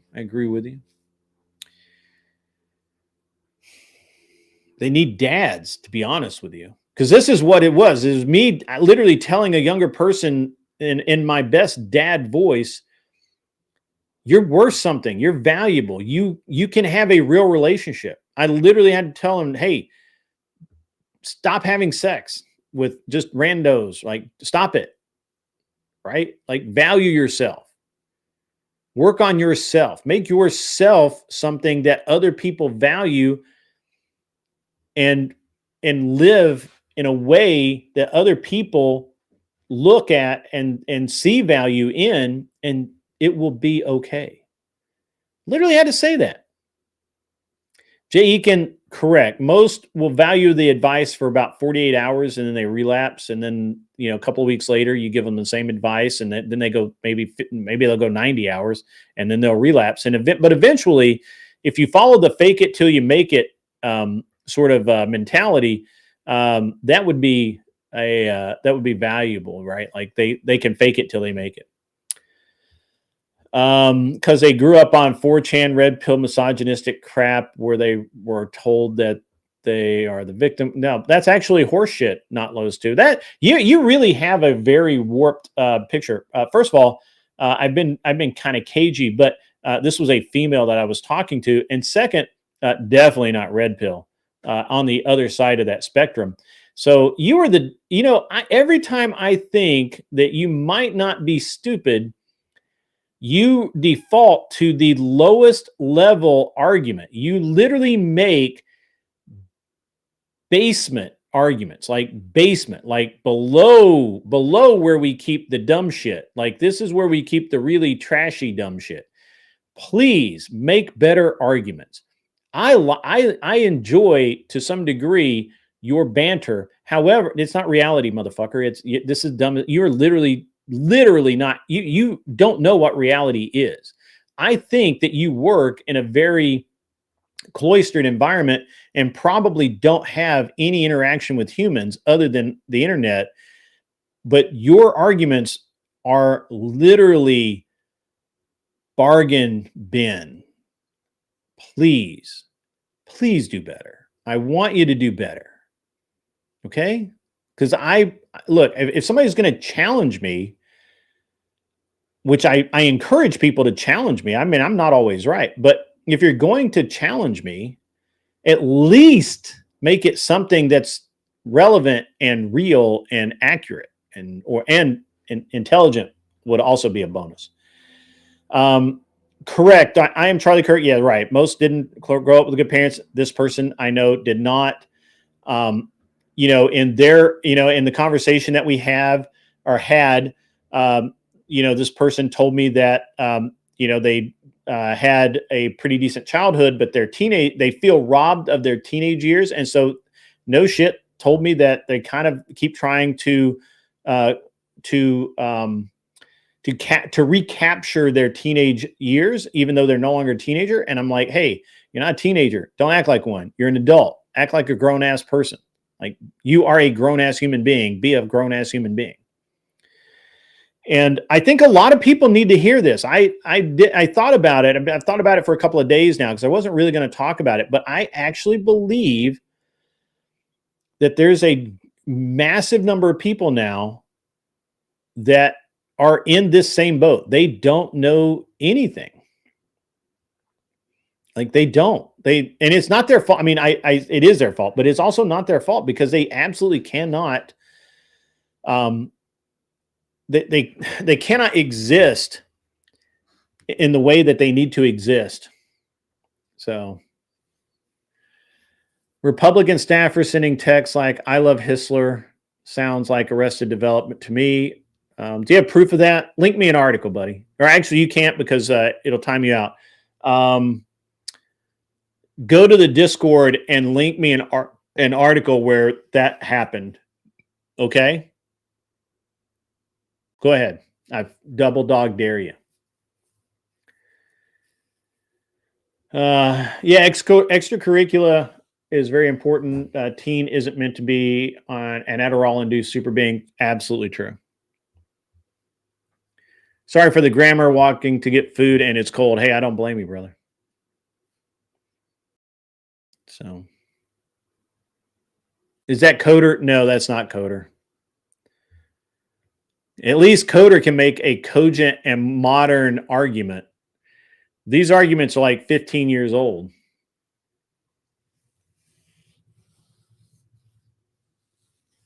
All right, guys, I'm going to open it up for the panel. If you want to come up, I'm dropping the link right now in the mod chat. It is in the mod chat now.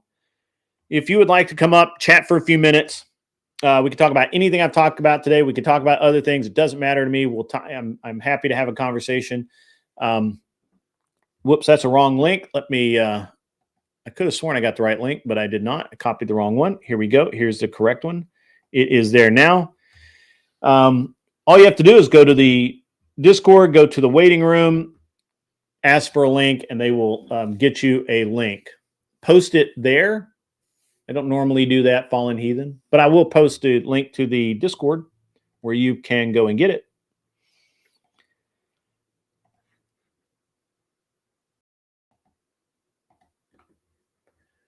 And there you go. Just go to the Discord, grab it, and you're all set. So,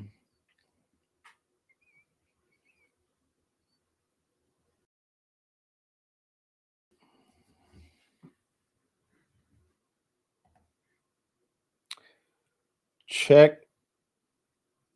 Yeah, okay. Jay Eakin is looks like he's getting a link. Okay.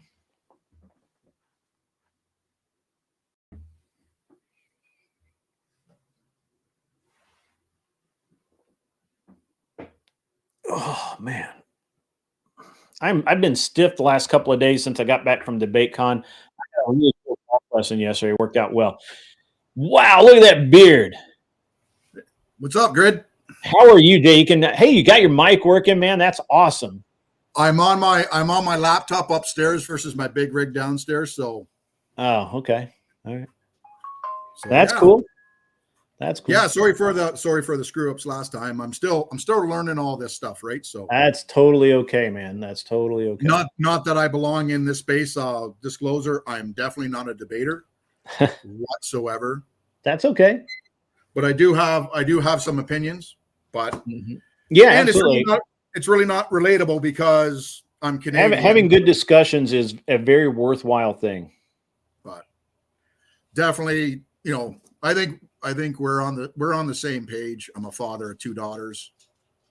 And yeah, just the harshest thing that I've had to do is tell my youngest. I remember she called me up one time complaining about not being able to find a job and stuff like that. And I said, well, are you applying to McDonald's, Tim Hortons, and all that stuff here? And she goes, I don't want to do those jobs. Then it's like, well, I guess you don't want a job bad enough then, do you? Yeah, for sure. And I think that I am zero cool. Yes. In my Discord, I am zero cool. So what's new in the zoo? Hey, we got man, just so many things. Mostly just talking about just talking about all this cool stuff, man. Notlo's too. I guess they don't have movies in Canada land, but but zero cool comes from the movie Hackers. Yeah, we're dating ourselves with that movie. That's I know, right? Angelina Jolie was like super hot back then. Yeah. So Chris O'Donnell could have not dyed his hair and not look not like such like a weenie, but yeah, true. Get it. Yeah, it is a goated movie. It really is. Like I can watch it now and be like, yeah, this is rad.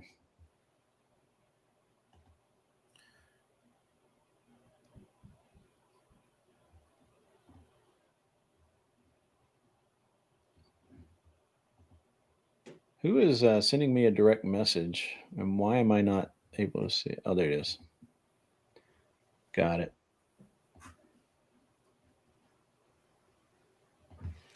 New York's Young Republican chapter disbanded after. Hold on. Let me. What was his claim again? I believe it was Republican lawmakers, wasn't it? Officials, something like that.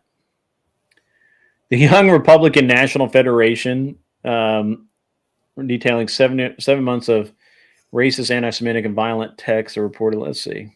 Let's take a look at this.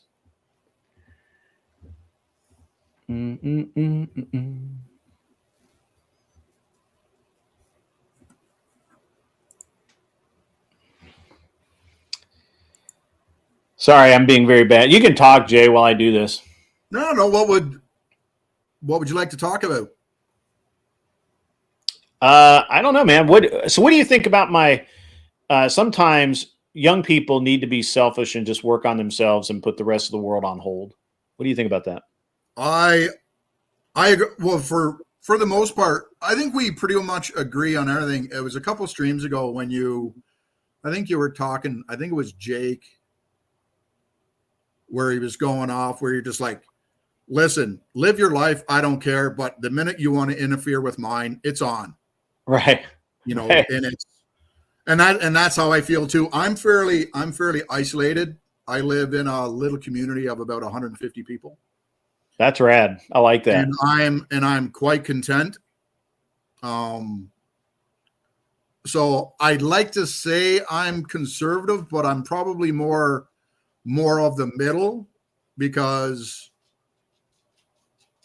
my youngest is involved in the LGBT community. Now I've got a personal opinion about that, but sure. when it comes to my children, because she'll ask me, she'll go off, call me a homophobe or whatever the case may be, and it's just like, can't confirm, I can't deny, but you're also my child, and I'm here to support you. Right. So whatever decision you make, whether I like it or not, my personal opinion really doesn't matter. Sure. However, as long as you're happy, and regardless of if you're dating a boy or a girl, the minute they upset you, then I'll have something to say. And then she likes to poke the bear, and she goes, "You're saying you would do this?" I go, "Absolutely. You're my child. You don't understand something. As a father," I think I saw a reel where it's like, these hands are bisexual. Everybody can get it. So true. It's as simple as that. So no, I think the internet was probably one of the biggest causes of the problems in our youth today, because whatever they're chasing, just the whole make it big quick or whatever the case may be. I even experienced it when I was sure. A teen. It was, do you remember Amway? When Amway was real big deal, they were trying to sell you this dream of making that fast money, having the dream car and stuff like that, versus how about you just work hard? Yeah.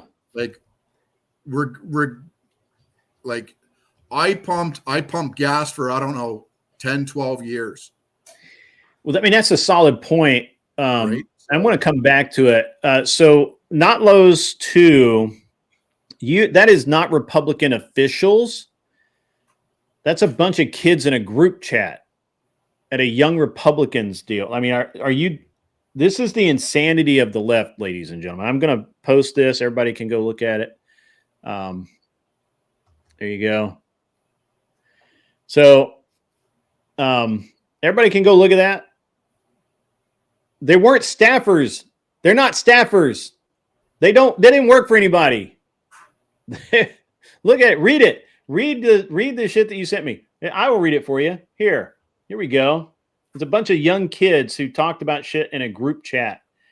Young Republican chapter as a pivotal vote to disband the group has been approved.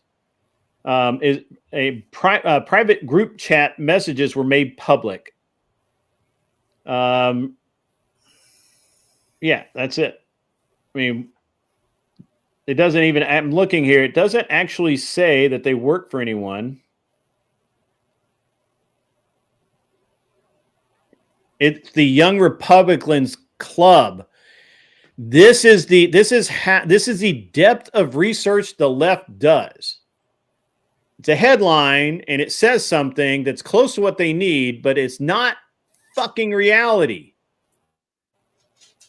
It's a bunch of kids, young Republicans, who said something stupid in a group chat. So what? Also, I had someone on here the other night who said, as my buddy Jay here alluded to, he says some fairly anti-Semitic things. That's his opinion. He gets to have that. Free speech and all. Right? Am I wrong about that, not Lowe's? You're not you're not. Yeah. You're not helping your case here. Again, this is the depth of research left does. This is the reality when it comes to talking to them, is that they'll say one thing and it never turns out to be the thing they say it is. Never. Well, almost never. I guess, blind squirrel finds a nut every once in a while. So, yeah, he had been in line to manage it, but that just means that they knew who he was. He didn't even have a job there. Read the whole thing before you comment on it.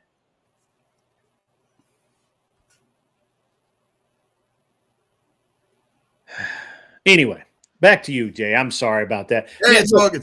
I get it, man. I get it. And like, I know I have a friend of mine, and he has he actually has a child that's come out as homosexual, and they're dealing with that internally within the family, and it's an interesting thing. I think I don't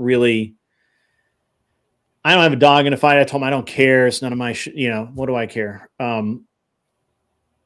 Whether or not, I mean, the strain comes with, the vastly different of opinions politically and the arguments that are had. And at some point, somebody's going to have to be either going to be moved out or move out on their own, one of the two. And because you can't have that much disagreement in a household, I don't think. Right. Not for long anyway. So I don't know. Yeah. It's just one of those, like I said, like, huge fan of Andrew Wilson, but I do disagree where I'm not going to disown my kids. They may do, like, they'd have to do something pretty heinous. Right. But I've also been able to put my foot down where it's like, no, absolutely not. Right. Not in my house. So it's the not in my house thing, right? As a parent, right? I told my son this too. I'm like, hey, because we were talking about something, and he's like, he was telling me about a friend of his who's kind of wild, right? And doing a bunch of stupid shit. And I'm like, yeah, not in my house, man. If you want to have parties, if you want to have a bunch of girls over and you want to tear up my house, that's not going to last. And you're going to have to go find your own place to live. Right? Like, it's just I can't make it any more simpler than that, right? Yeah, I've been fortunate. Like I said, with my youngest, it was she was venting about her she was venting about her mom and stuff like that, about, she just comes into my room and stuff like that. And I started giggling. She goes, "What are you laughing at for me, Dad?" I said, "I will pay you good money to say to me, just don't walk into my room, because I'm going to go, Brat, this is my house. Let me explain something to you. Everything that I provide, your clothes, the food, the roof over your head, is mine." And then I'm thankful, I'm super thankful with my kids, where she's got the ability to go, "Oh, wait a minute. I never looked at it from that point of view." And I said, now I've got 2 kids, 2 separate mothers, and they're in their 30s now. So they're adults, and, so it's a free for all. Sure. Like, no, do what you want. However, I'm still your father. And I'm always going to see you that way. And as frustrating as that is, that's how I see you. I'm going to call you kiddo. I'm going to treat you as such. And that's how it is. I'm 53 years old. If you didn't know me and you were to speak to my mother, you would think she's got an 8-year-old running around in that house, because I'm the baby. And that's just, same with the rules. Right. I go to my mother's house and she'll say, "You don't do this, you don't do this." And I go, "Yes, ma'am," because it's her house. Mm-hmm. If I don't want to follow those rules, then I'd stay somewhere else. And that's just a whole other problem with, upset my mother. "Why don't you want to stay here?" "Well, you don't want me to do this. Sure. So I'm going to go somewhere else so I can relax and be myself. But while in your house, I don't get how it's so hard just to go, your house, your rules. Too easy. Whether I agree or disagree, her rules, it's not that difficult. So yeah. And I'm sorry. I'm reading another article here that Notlo sent me. I feel, if this is a symbol of your fellow Canadians, I feel very bad for you, Jay. No, I think, like I said, I'm pretty isolated. I'll have a conversation with anybody, but I'm also not shy about saying, "Listen, I disagree." I don't involve myself to the point where I'm absolutely clueless. It's like I said, I'm pretty isolated. I don't, I go into town once a week to check my mail, get groceries, get dog food, that type of stuff. And then I just keep to myself. The biggest thing that I do is I do the volunteer Santa Claus thing for December. And a lot of people ask me, "Well, how do you like that?" I said, "Well, I really can't be a jerk when you're dressed up as an iconic figure like that. But every once in a while, I get to slip in that old man advice to some kids and stuff like that. I got to be careful, because mothers and parents may get a little bit upset. I had a kid last year, probably about 6 years old, wanting an iPhone 16. And I was like, "You think you're a little bit young for an iPhone 16?" Where he proceeded to have a temper tantrum and take a swing at me. And I was like, "No, you don't. No, we're done." And then I'm just stinking eyeing the mother, because at that point, at that young of age, I'm blaming the parents. Teach your kids better. Okay, I'm going to do this again. Yeah, you should teach your kids better, especially, to read. Reading is very fundamental. So again, somebody reads headlines and doesn't actually read articles. So this article says that a lawyer for Ingrazia, Paul, I think it's Paul Ingrazia. Let me double check. Yeah, Paul Ingrazia, President Donald Trump, and this was, this is pretty current. President Trump's embattled nominee to lead Office of Special Counsel told a group of fellow Republicans in a text chain that the Martin Luther King holiday should be, quote, tossed in the 7th circle of hell, and said he has a Nazi streak, according to a text chat viewed by Politico. It gives a bunch of bullshit there. The actual quote, it looks like, is MLK Jr. was the 1960s George Floyd, and his holiday should be ended and tossed into the seventh circle of hell where it belongs. He wrote that in January 2024, so a year ago, right? A little over a year ago, right? Year and a half, something like that. All right. Year and 10 months, maybe. And then basically he wrote an Italian slur for black people. That's weird, but whatever. Said every single one needs to be eviscerated. I'm assuming that's rhetorically. Blah, blah, blah. Interviewed 2 people in the chat and granted them anonymity after they expressed concerns about personal and professional repercussions. Of course they did. And they're going to dance on this dude's grave. The lawyer for Ingrazia initially suggests that some of the text were intended to be poking fun, though he didn't confirm they are authentic.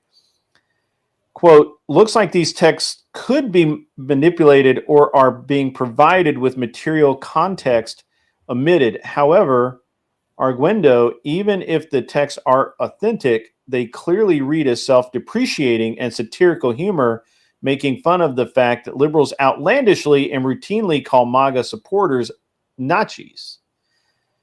The lawyer wrote in a statement.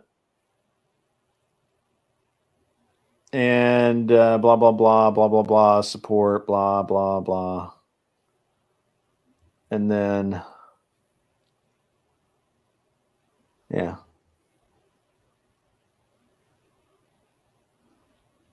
Yep. Should actually read these articles.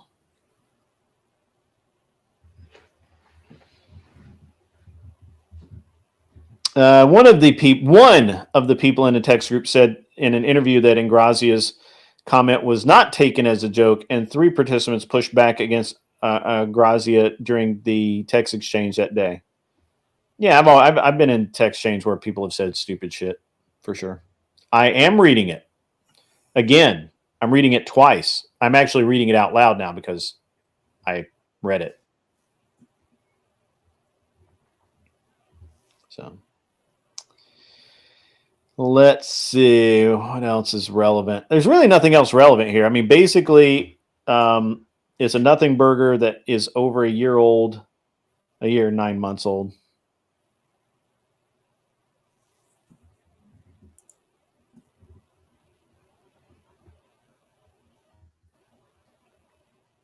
Yep. Yeah. So what's your problem with this guy? What's up, Nate? How are you? I'm very curious what your problem is, not Lewis Joe. Anyway, we'll wait for him to answer. He won't come up or anything, so that's fine. Anyway, so hey, I put the link out there for everyone to go read it. And you don't even have to believe me. Everyone can go read it. So anyway, Jay, yeah, I mean, I think that I think it's a little different if we're talking about in your case where you've got daughters or sons or whatever, children. I don't know because you said children that are coming out as homosexual or whatever. Yeah, I think it's a little different for people, right? And so it's, but at the same time, it's, at the same time, I think it's a common enough occurrence now to be something that people kind of, more people have experience with. As a matter of fact, in my local school, there was a huge scandal 2 years ago, I think 2 years ago, where there was a massive amount of pressure for children to come out as either gay or lesbian or trans or pan or what the fuck ever. And it got to the point where the school board got involved and basically they had to go in there and like clean a bunch of shit up and tell a lot of people that, hey, you can do whatever you want to do on the other side of those doors, but when you're in school, this is just not acceptable. So I think, currently there's a lot of pressure in a lot of different directions. And I'm glad at this point that I am not having to deal with it. And I really, really hope I don't have to deal with it. But I've also seen the teachers. I've actually also seen teachers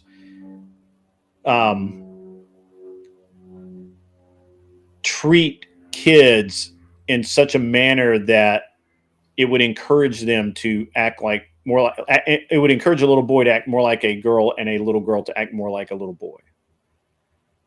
In the way that they talk to them and the pet names they give them and things like that.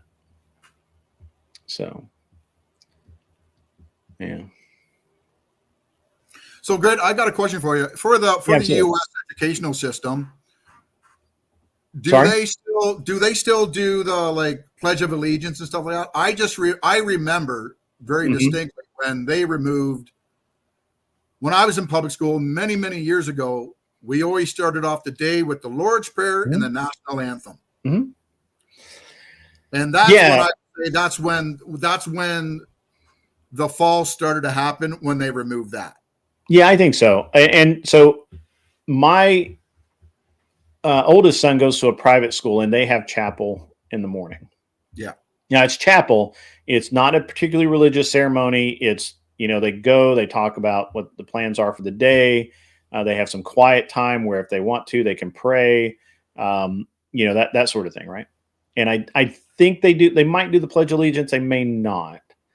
Is that Roman Catholic based or just? No, it's just a generic. Yeah. Yeah.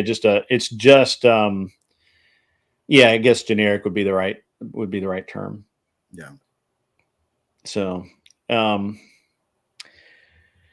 and yeah, I mean, it's pretty, and my youngest son, who's only 4, almost 5, he's in a pre-K, and they don't do the Pledge of Allegiance there. But when he was in, so he did before he was in pre-K, he was in like a daycare. We would use it a couple of 3 times a week, and we actually had to have a talk with one of the staff, because the staff, my son's name is Alex, and one of the staff there was calling him Allie. And I'm like, no, his name's Alex. Yeah. And so we had to have a talk with the staff, because there's no, there's no appropriateness to that at all. Right. So that was, we had, and I think a lot of parents don't really pay attention to things is one of the things, one of the big problems. So, it's I don't know, man. It's very interesting. Yeah. Well, the best one that I ever heard of, I've got friends, they're in the next province over, and their daycare consisted of, they were teaching them life skills, how to garden, how to tend animals and stuff like that. And I think I've been fortunate where if it was today, back when my kids were younger, I would have pulled them and homeschooled them and stuff like that. But yeah, I think, well, I've asked other friends of, especially in the States, because being on the Discord, going into VCs and stuff like that, what do they teach? Because I don't think school teaches life skills that are vital, but sure, depending on the curriculum. But that's just my opinion. I'm a redneck hillbilly, so right, yeah, no, I mean, certainly there's probably something to that, right? There's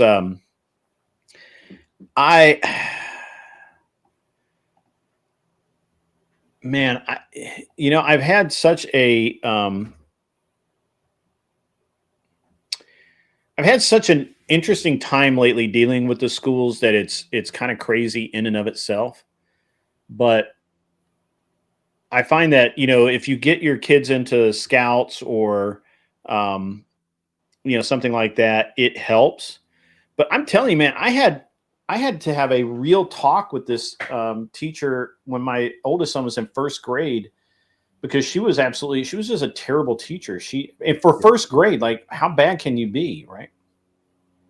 So, man, I don't know. I would love to say that. I would really love to say that you could have these. You could have these real. These schools go back to a more real, substantial curriculum and education base. But the problem is that, and this is where people give me heat, because they're like, "Wow, you just hate women," right? But I really believe that women should not be in the education system. They don't operate from logic and reasoning. They operate from feelings and emotion. And just that alone should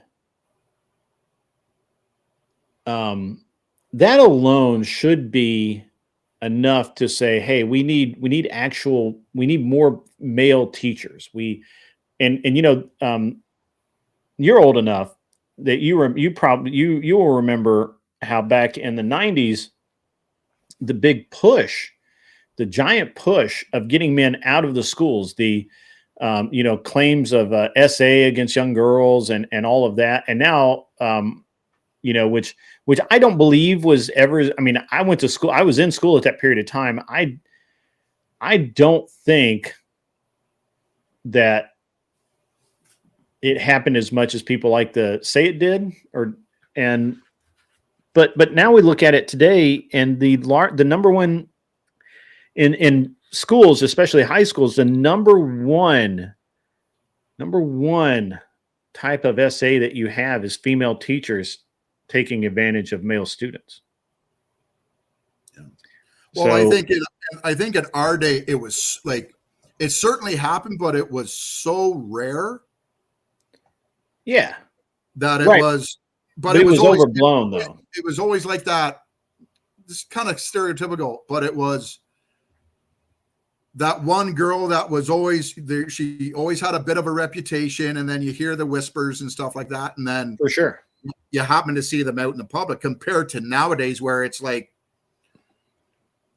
one of those things where it's so to me, it's shockingly where it's so common. It gets to the point of, oh, I'm not surprised.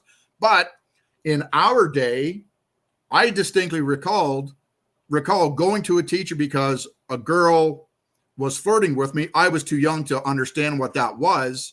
Right. So I go to a teacher and go, sir, she's trying to touch me in a spot that I don't want to be touched. And their response was, what's the problem? Right. What are you complaining about? And I'm baffled, but I don't know. No, I get that. But so let me, so I guess where I'm coming from, on this is with the way modernity, what we've done is we've absolutely, gone too far. Yeah. Yeah. Not those two.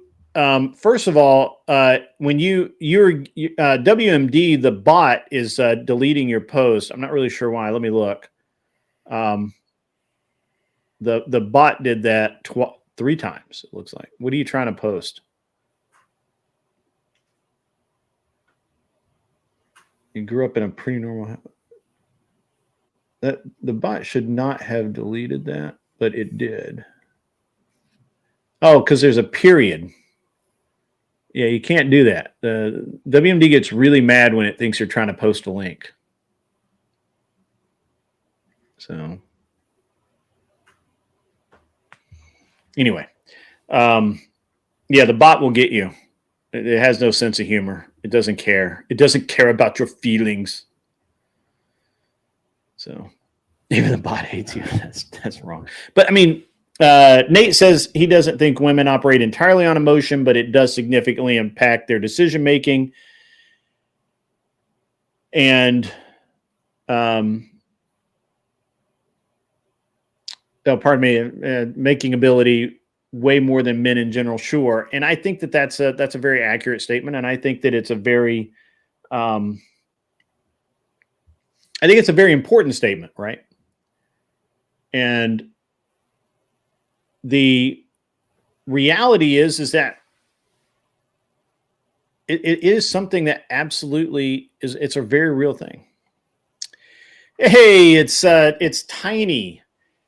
Tiny, I was out near your hood this weekend. Actually, I was in I went from San Diego to LA to Santa Barbara. I was on your whatever show Wednesday night. It was awesome. Thank you for the $4.99, Tiny. I really appreciate it. Sorry. How did you like that experience, Grid? Whatever is way wilder in the studio. Yeah. It's way wilder. Like those, several of the girls on the show were just basically feral.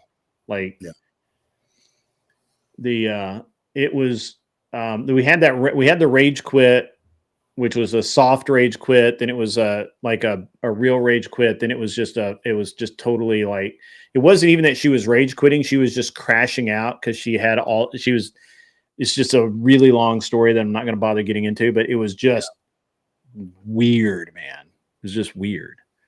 Yeah. I'm there every Sunday because I don't have a life and stuff like that. But did you find it difficult as a father, older man, just to not speak out, like, what's going on? Mm-hmm. Like, or question them? Because it was very hard to not just interrupt, right? Like, so because on the whatever Discord, we'll be chatting and stuff like that. And, and they've mentioned like, oh, Jay, it would be cool if you went on the show. And it's like, I've got no reason to be in that space other than I don't think I'd be able to contain myself, because even with my friends' kids, I got to check myself because it's just like, what are you wearing? Where are your clothes? Yeah. Like, you're not leaving the house like that. And it's like, okay, well, I'm not your dad. Now, all of the girls that were there on the night I was there were actually dressed fairly appropriately. Yeah. And I'll agree. Like, and that's probably a rarity. Right. Just say what it is, right? Like that's so. Yeah, that was probably one of the more tamer panels that I've seen over the past couple of years that I've been tuning in and stuff like that. And I understand, I'm sure there's a lot that's what the simps want to see and stuff like that, with the boobs hanging out and stuff like that. I personally don't get it, but I can also be a bit of a pervert as well too. But it's just like, leave something to a bit of the imagination, because like, especially nowadays with whether it's OnlyFans or just Instagram, it's just like, you might, with some of the size of the bikinis that these girls wear nowadays, it's like, you might as well just be naked, because you're not hiding a whole lot. Right.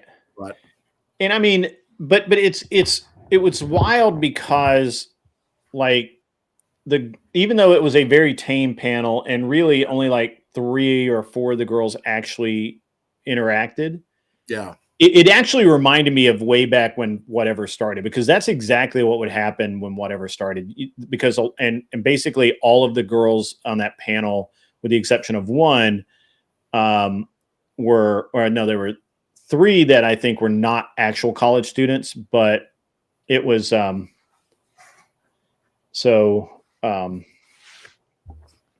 it was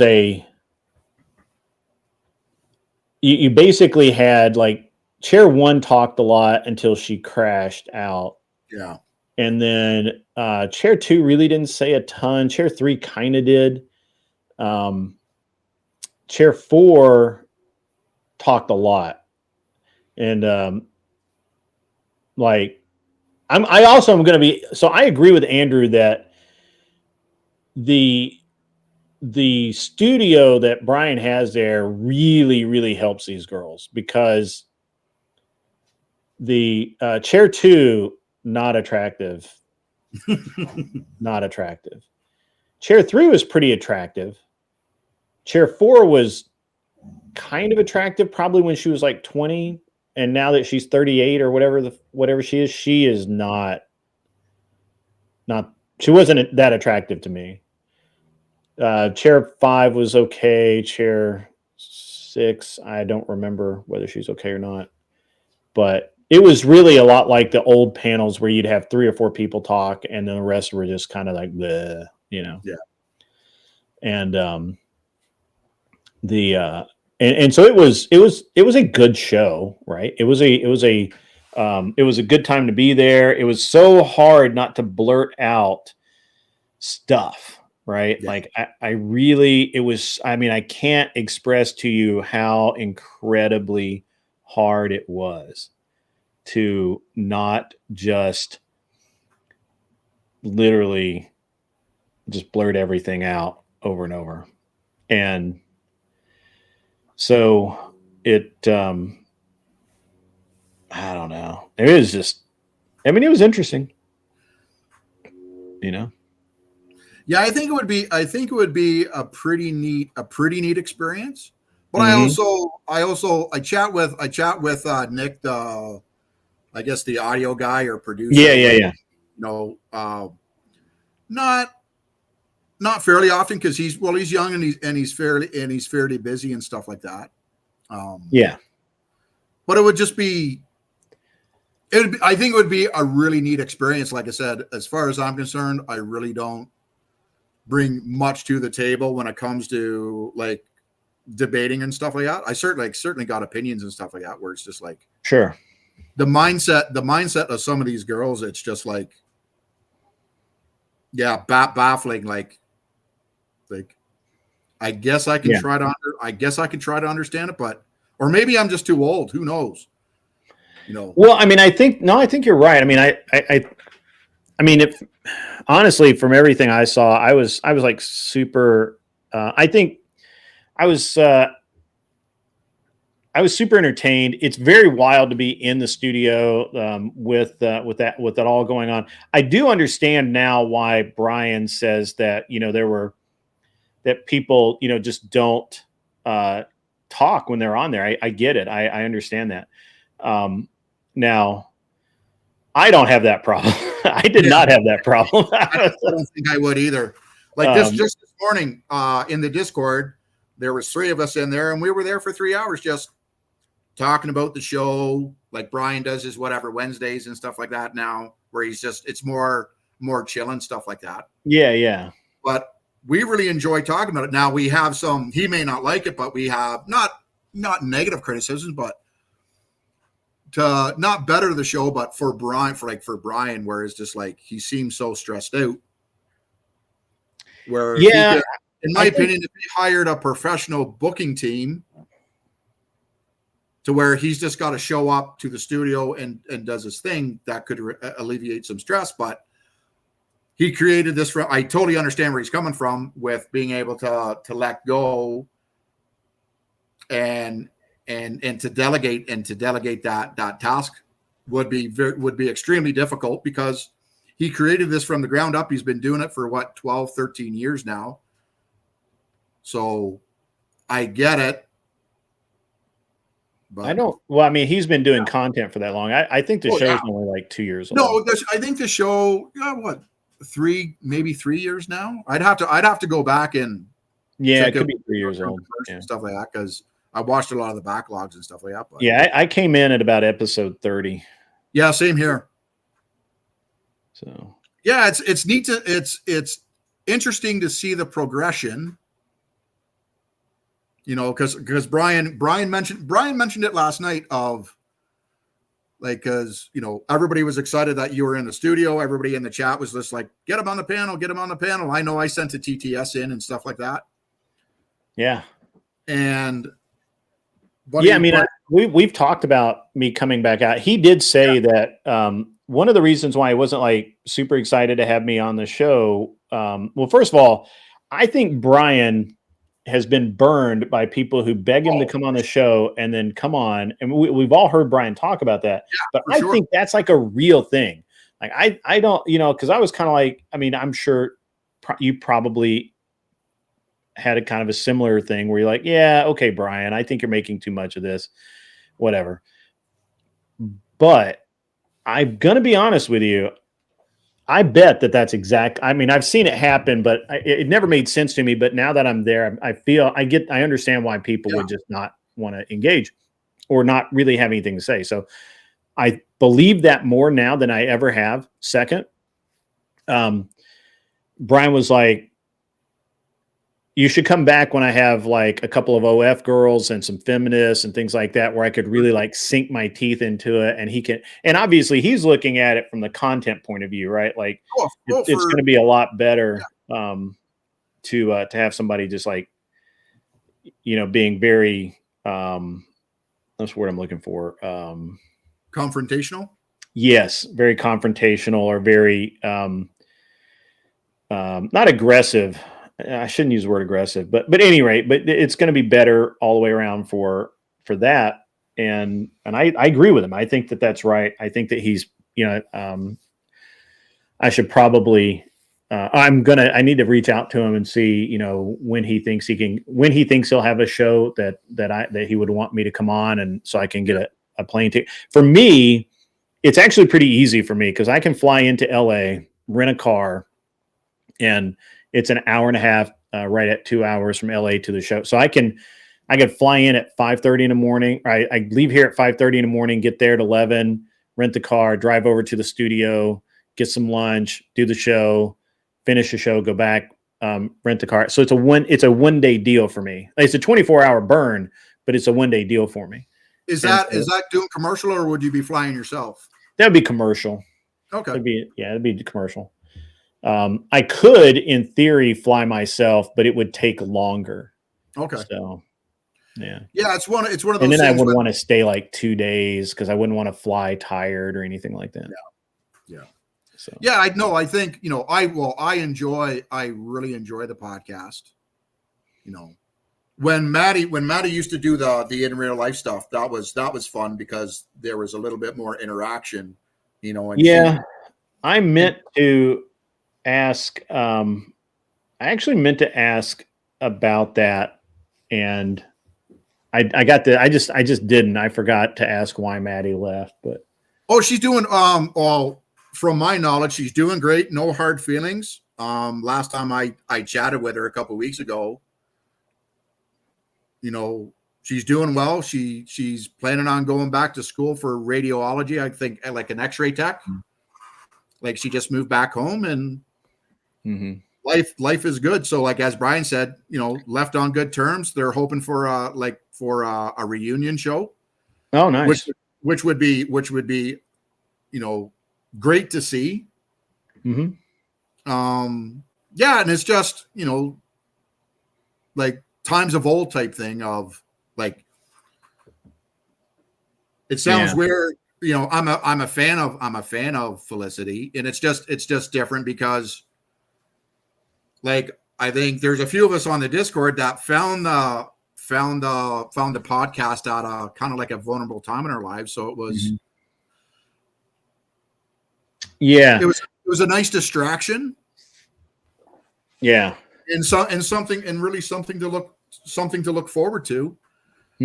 And being on the Discord, like just the feeling of being a part of, like being able to help contribute at some point and stuff like that is pretty cool. And but she's doing, to my knowledge, she's doing great. She's going to go back to school, and I guess maybe her and what's his name broke up, and that just changed everything for her. Nope, still together. Okay. Yeah. I don't know if there was because I asked the same thing.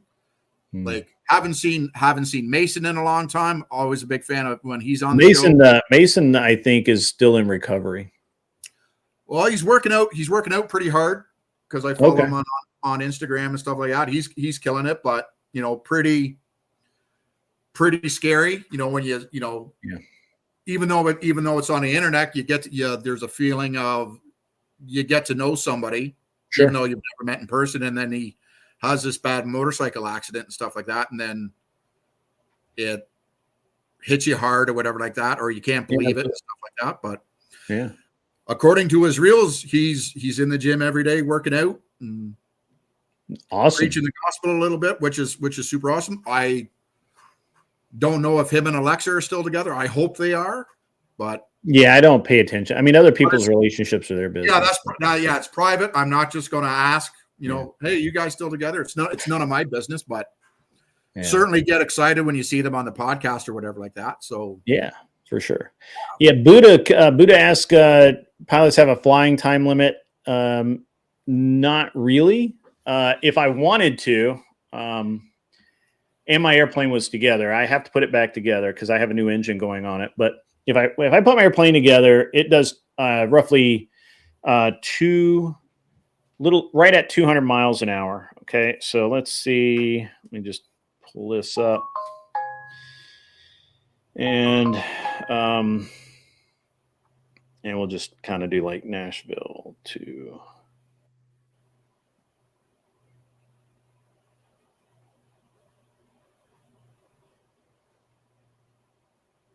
All right, do that. It's very slow to figure out right now, but anyway, we'll get to that in a minute. So if we're talking about, when I'm flying over, if I do 200 miles an hour, I have 52 gallons of fuel on board. I'd probably have to take one fuel stop, at least one, maybe two. So it would probably, I'm going to, with that, until I don't know why I think it's, I got something going on with, signal here. I guess I could do it on my,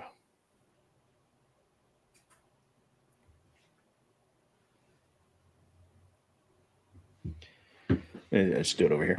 But, we got Mr. Boulay in the house. I have not seen Mr. Boulay in a minute. Mr. Boulay in the Department of Numismatics donated $10 super chat. This old man prattle is not brought to you by Tactical Soap from Grondike Soap Company. Gotta get that tactical the soap in there, invigorating that's for scent sure. cuts through old man banter. Fight feminism funk with Tactical. The invigorating scent cuts through old man banter. Fight feminism funk with Tactical Soap today. Thank you, Mr. Boulay. Thank you. I still need to put that character limit on there. Mr. Boulay always gets maximum characters. So, yeah.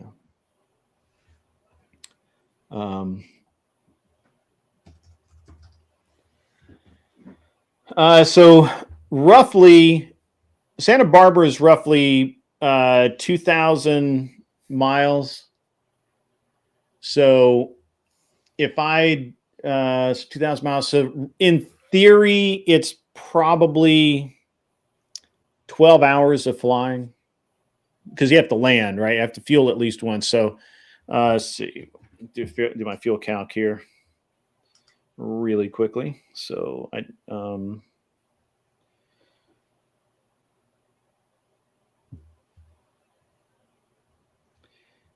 so let's say you can do about 200 miles an hour, and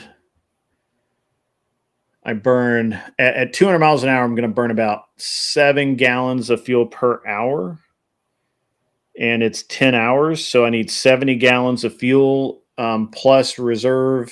So I'd have to land at least once. So, although in theory I could get 70 gallons on board, I would not have enough of a reserve. So I'd have to land at least once, and that's like half an hour, 45 minutes. So figure if it's 2,000 miles, 10 hours flight time plus landing. Yeah, it is cheaper to go commercial, but I could do it, and I could do it in a day. I mean, but it would be like, it would literally be fly out, get some sleep, do the show, wake up the next day, fly out again. It would be a 3-day adventure instead of a 1-day adventure. And now I will say that the way my plane's set up is once I take off, once I'm in the air, I can hit the autopilot and I can sit back and relax. Now I don't fall asleep because that's dumb, but you can sit back and relax and the autopilot will fly the airplane. And I've got alarms for everything. Like if the weather got really bad or if we were about to hit weather. And so I have alarms set up so it would tell me ahead of time. But I need a Learjet. I do. I just don't need the $1 million a year. I mean, it's not. I'm not opposed to it, but at the same time, Learjets are they time out really quickly. So you don't see any old Learjets or basically any kind of jets, because the older they get, the more expensive they are to maintain. So it's actually cheaper just to buy a new one. Helping Hound says, when I fight feminism, I prefer the Welsh method, i.e. win your wars in the bedroom, not the fields. Sounds like some Attila the Hun stuff there. So, what is it, like 50% of people have Attila the Hun DNA? Is that right? Somebody will remind me. I've heard that. I think Joe Rogan talks about that quite a bit when he does on his podcast and stuff like that. So yeah, I don't have a helicopter, and I can't actually fly a helicopter. I mean, I could take lessons and learn how, but I can't actually fly a helicopter. The thing is that as a fixed wing pilot, in my opinion, the only thing a helicopter is good for is killing the people inside of it. And that's the only thing. I'm just not really sure. Rent it out on that program, upgrade every 5 years. I think that's what Grant Cardone is doing. So no, the helicopter's I don't know what, there's no equivalent. It's just really the only, I mean, in theory they're safe, but I'm not convinced. Don't shoot down the grift. All right. Yeah. Get the helicopter fund going, guys. Helicopters are expensive.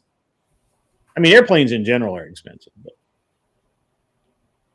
the idea of private aviation was originally that normal people could afford an airplane and or a car. Now, cars are fine. So, but airplanes are ridiculously expensive, and that's all due to government interference. All of it. That's yet another reason to dislike the government. But I mean, it's a very weird thing. So like an oil filter that I could go down to the parts store and buy for $5 on an airplane will cost you $35 or $40 because it has the part number on it, and you buy it from the source, and it's super expensive. Also, the same thing with batteries. Like if I buy for me to buy a battery for my airplane, which is experimental, and I can use whatever I deem is appropriate on it, I buy a battery for $100, $150. An actual aviation battery that is approved by the FAA to go into like a 1947 Cessna or 1970 Cessna, that battery is going to cost you like $600, $700. And it's insane. I just mentally, I can't get there. Tiny Sunflower says she prefers to fly on a broom. All right. That's legit. That is legit. As we get into the last section of the show, the last 30 minutes or so, don't forget to smash that like button. Subscribe if you're not already, because it's important. It helps me out. And, a little grift wouldn't be turned down. We need a little grift here. And most important is make sure the notifications are turned on, because a lot of times the notifications are not turned on and I go live and people are like, oh, I didn't even know that you were alive or you didn't go live. So tomorrow night will be the debate show. It will be awesome, right? Because it's my short format debate, short blood sport debate. It's really good. And Saturday night, I think we're going to have Skyana on. We might be able to get Bella on as well. Those are two of the e-girls that I wrangled at TwitchCon. Made sure that they stayed healthy and safe. And they're awesome people. Hey, Skyana is on now. Sky, come over here. Come over to YouTube. Sky's over on Twitch right now. Come over here. Here, let me give you a link. Where's my link at?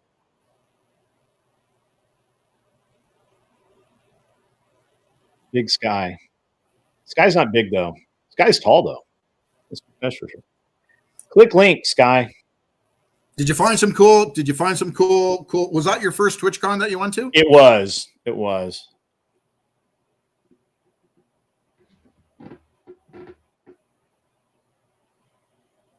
Nukes is sent in $2.99 apparently just for the fuck of it. That's rad. I like that. Hey, Grid, do you for your shooting competitions, do you reload your old ammo or when I have the time? Yeah. I have a very cool machine. As a matter of fact, I got about halfway through setting up the machine for my pistol ammo, and then the price of ammo right now is cheap enough that it doesn't the break over point is not close enough. Yeah, it's hearing. I sent you the link to jump on.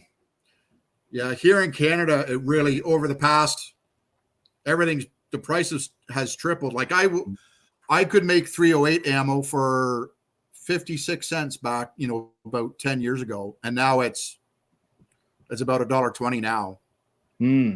I'll still reload just for the accuracy's sake, and I've got the beauties of being retired. I've got a ton of time on my hands. Right. So, yeah, I'm retired technically. I just don't act like I'm retired. Yeah. I just retired March 28th of this year. So did you really? Yeah. Yeah, I did. 24 years in the Canadian Armed Forces. So yeah, I retired 10 years ago. Nice. Nothing like it, I tell you. I don't know. All the kids, well, I love to work. Yeah, wait till you don't have to, and it's pretty nice.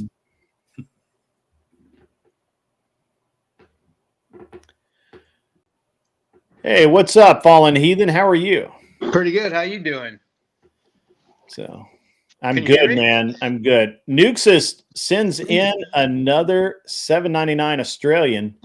One rubber O-ring for the plane. One rubber O-ring for the plane. That's actually legit. That's real. Airplane parts are expensive. So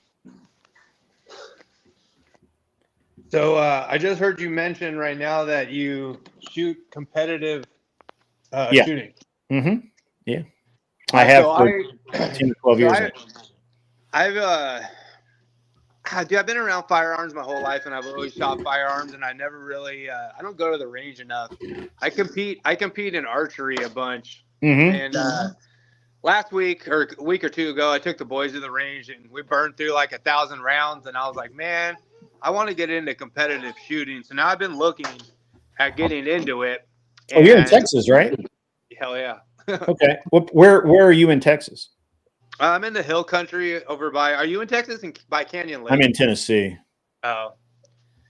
Yeah, I'm up in the hill country. Okay. Like between San Antonio and Austin. Okay, so you're near Marble Falls. Yeah. Yeah, Marble Falls is about. Yeah, they have some competition. They used to have competitions at in Marble Falls, Copperhead Creek, I think it is, or something like that. Okay. I can ask. So now my big question though was, because like all my pistols I have are like carry pistols and shit. Sure. So my big question is steel frame or polymer frame? Well, I do steel frame, or Yeah, I don't really care. I have both, but mostly I normally shoot a 2011. I think most people in 3-gun have gone to a 2011. You know, there. I mean, I still have a Sig X5. So you shoot 3-gun? Yeah. Okay. Yeah, I run with guns. I wasn't really sure what I was going to get into. Mm-hmm. But I've been looking at buying a new pistol, like a full-size pistol, and I was looking at the Canic. The Canic is a good one. I just don't want to spend, $3,000, $2,000 on maybe a hobby I'm not going to be that into. And they have one that they have a steel frame, and then they have a rival and a polymer frame, and I'm going. I like the rival a lot. Do you? Mm-hmm. What do you think of that? I have a TP9 SFX, and it is great. Yeah, I've heard nothing but good things about them. Everyone raves about how good the triggers are on them. Well, the trigger's good after you spend some money on it, but oh, really? Yeah. Because I found actually, I don't know about your guys' the way things are in Tennessee, but like in Texas, we have Texas gun traders, basically like Craigslist. Mm-hmm. So we have Arms List. Oh, okay. Yeah. So I found a guy actually up in Austin that has the steel frame rival. It's in that ugly chrome color, but whatever. I don't really care about the color. Mm-hmm. The steel frame rival with a few extra mags. He competed, or he shot it a little bit for competition. So he's got like 4 extra mags with the aluminum deals on the bottom. 507, a Holosun 507 red dot on it. And a trigger on it, and he only wants like $800, $700. So I was thinking about going and grabbing that. I mean, that's not a bad deal. No. Yeah. Do you like that TTI? That combat one that they just no.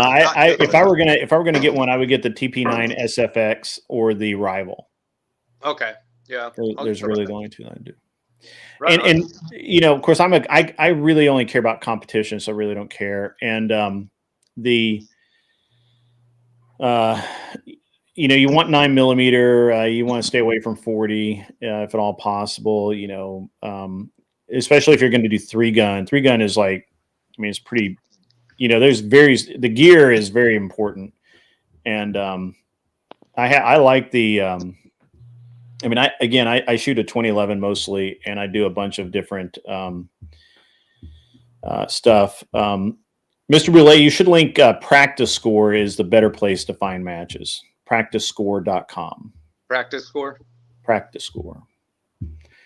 And my friend owns that. And but I mean, it's I'm a big believer in it doesn't really matter what you start with. You're not going to be good and you're not going to win. So just go out, have fun, be safe, learn the rules, learn how to move, learn how to actually do the thing. And then eventually you'll be good. A lot of times what I see is a lot of guys never go because, well, I need a better rifle. I need a better shotgun. I need a better pistol. Now I need to put a red dot on my pistol. And there's always some like thing that's preventing them from going out and just having a good time. And one of the things about 3-gun the world over is you could show up. You can show up at my local match next month on the 16th and with no gear whatsoever, buy factory 9mm ammo, factory 5.56 or 223 and some 12-gauge shotgun shells. And I literally bring a complete second set of gear, complete setup, everything from belt, shotgun, rifle, pistol, mags, for all of it, everything. I'm willing. I just loan it to people. I'm like, here, you somebody will be up there with the, like, a really kind of, a shotgun that's really going to slow them down. And I'll be like, hey man, just try this one. You're going to like it. And, or, maybe their rifle, they come out with like some, M forgery that's got like a red dot on it or some shit like that. And it's not really set up. It's really not what you, it's not really what you need. Right. And so you will do a lot better with my rifle that's got an 18-inch barrel, it's a bull barrel fluted with, a trigger in it that's just fucking amazing. And, a 1 to 8 Night Force or a 1 to 10 Athlon. And, where I can give you the gun and say, put crosshair here at 430 yards, you're going to hit. You're going to get a first round hit. And you're going to be a lot better off doing that. And you're going to have a lot more fun than kind of just trying to, muddle through with gear that doesn't really fit. So I normally tell people to, if you have gear, if you've got an M forgery in the closet, you've got a Canic or a Springfield XDM or, an M&P, of any kind, or a Glock, you can get just a standard Glock 17 or 19. I have a Glock 19, which I'm going to post for $2,500 because it sounds like those are going to be worth a lot here pretty soon. Yeah, I somehow own a lot of Glocks, but they're good guns. You know what? I say Glocks are like the Honda Civic of the firearms world. They're cheap, they're reliable. There's a ton of upgrades for them. They're good guns. Yeah. So I mean, I've actually thought about shooting a complete match with my Glock 19. Really? So I do have one of those, and I wasn't too confident in using that just because it's not a full size. Yeah, but I mean, put a red dot on it, zero it at like 20 yards, you'll be good. Maybe even 15. Yeah, that's where I'm at too. Is it doesn't have a milled slide. Yeah, slides are cheap now. Slides are cheaper than a big swim bait. Don't worry about it. Just buy a new slide. I was gonna just go to my buddy's shop and just do it on his mill. Well, I mean, it has to be done right though. So it's cheaper. Just cheaper to buy a slide. I bet you could buy a Lone Wolf or Adams or whatever. You could buy a slide. I bet you can buy a slide today for $189. Okay, because I was gonna say the range that I do shoot at, they said they can send it out and have it done for like $100. Well, if they can send it out and have it done, that's fine. But again, I mean, yeah, just get a slide. Okay, they're cheap, right and then what were you? Huh? They're cheap, and you can then buying a slide gives you a reason to buy a cooler barrel. With actual rifling in it instead of the polygonal rifling that the Glock uses. Yeah. It also gives you an excuse to get like a high speed cool guy dimpled titanium firing pin and all kinds of cool stuff. I mean, it gives you those are what we call forced upgrades. And so you end up with like a couple of $300 in the slide but it's awesome. And then you put it on your Glock and then you go out to your first match with a sweet red dot on it. I suggest for red dots, I like Hollow Sun a lot. A lot of people have had trouble with them. I've never had trouble with one, but yeah, I got one on my. I got an AR pistol. I have one on that I love. I actually just got Olight started making red dots. And I found on Primary Arms. They had their top of the line was like $250. They had it on sale for $150, and I just grabbed one for my carry pistol, and it's pretty cool. It's got a rechargeable battery on it with like a cover that slides over the top that recharges the sight. That's really why I got it. Yeah, so I like the Hollow Suns because they do have the solar. Yeah, and but me personally, I mean, so I have a lot of Hollow Sun. I also have Vortex. I also have SIG. I also have I'm not brand dependent, but Hollow Sun for the money, you can usually find one in the $200 range. That's going to be badass and work for everything you need. put a holosun on it, buy a slide, buy it, just do whatever you need to do to make it cool, and go shoot a match with your Glock 19. I mean, that's no problem at all. And then you can, and like I said, most people should just go shoot a match, period. And, just make sure your rifle runs, make sure it's zeroed and actually zeroed. And, just, so. Right on. Well, your buddy looks like he's getting ready to fall asleep over there. I'll let you guys go. It's all right, man. Hey, did you ever have you goaded Randy into debating yet? No, I'm small potatoes, dude. I don't even have 1,000 subs, so I don't think he cares. But he's still whining about everything. Just nonstop complaining. I don't understand either how he has 160,000 subs, but his video barely break 2,000 views. Yeah. So I have this. So it's interesting because I was listening to Ben Milliken the other day, and which I don't normally, but I was in the gym and I couldn't find. There was like nobody live to listen to, and I'm like, fuck it, I'll just listen to Ben for a minute. Yeah, he's kind of a tool. He is a tool. No, he's not kind of a tool. He's a tool. It's fine. Look, he knows he's a tool. He's fine with it. So I was listening to him, and he's talking about why he's not fishing the Bass Masters this next year, the Elite Series or whatever.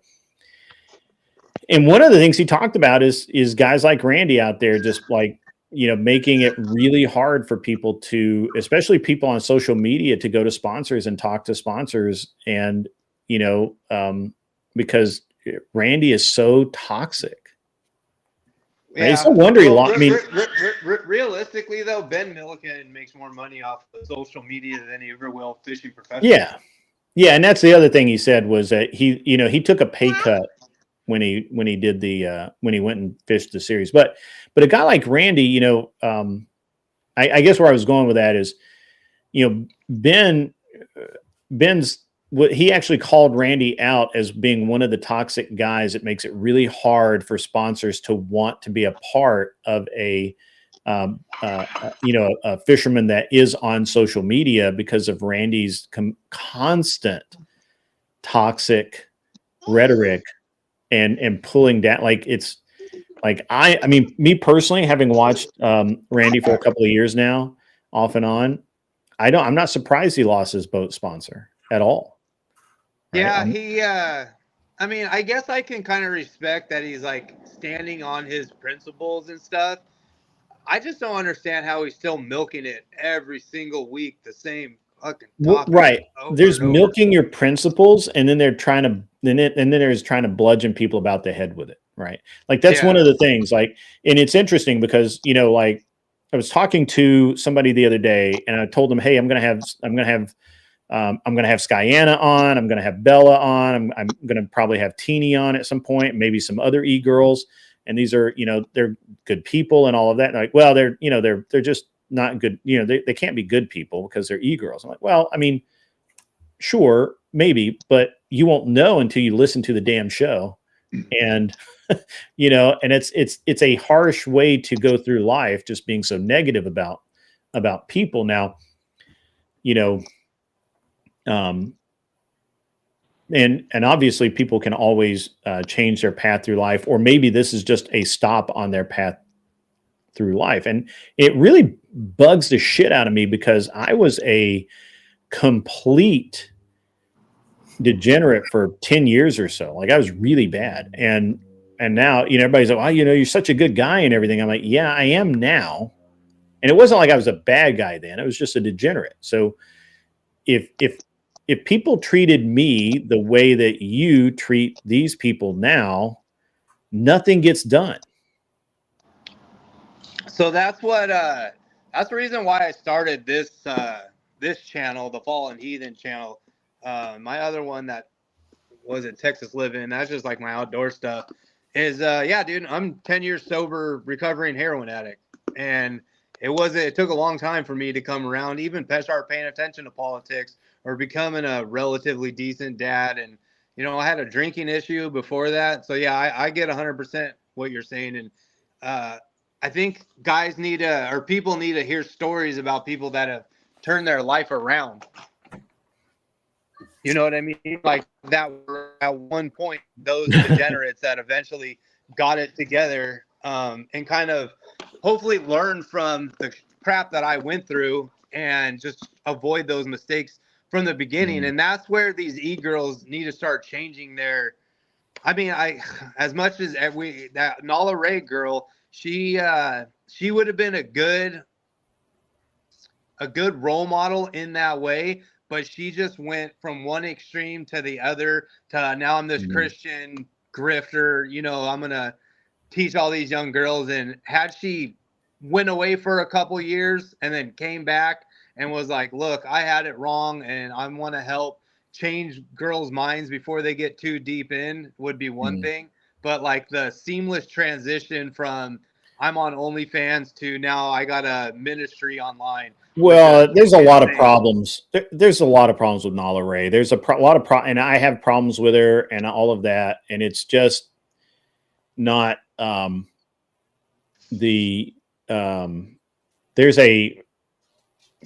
just a lot there to unpack. I'm not gonna, you know, we can do that. Maybe do that Monday, but we're not doing it today because I don't have another 4 hours on this show. So yeah.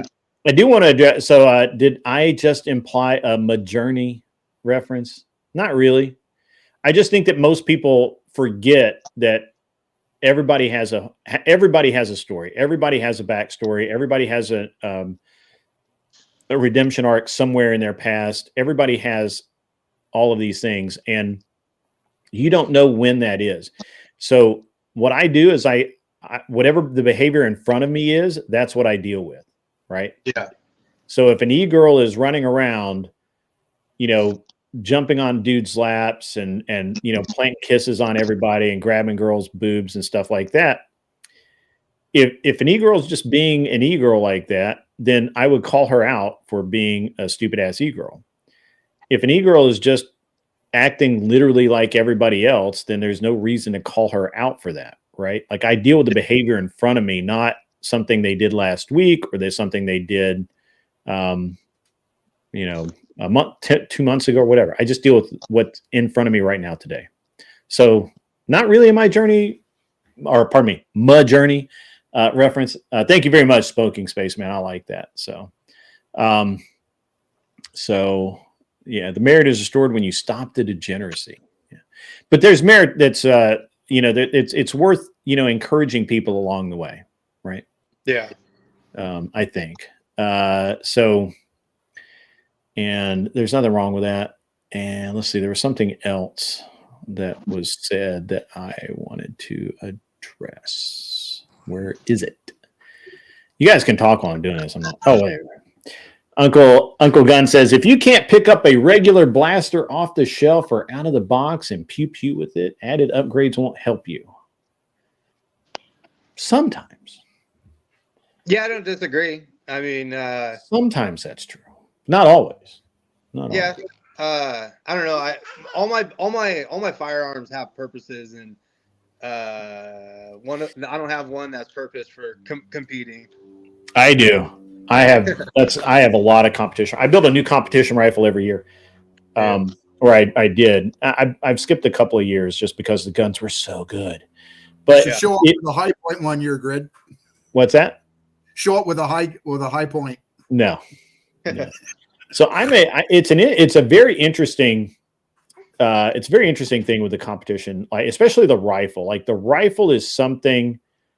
The rifle is something that I almost hate to let people shoot my rifle, because if you shoot my rifle, you're like, how do you ever fucking miss? Right. It's just so good. There's so little recoil.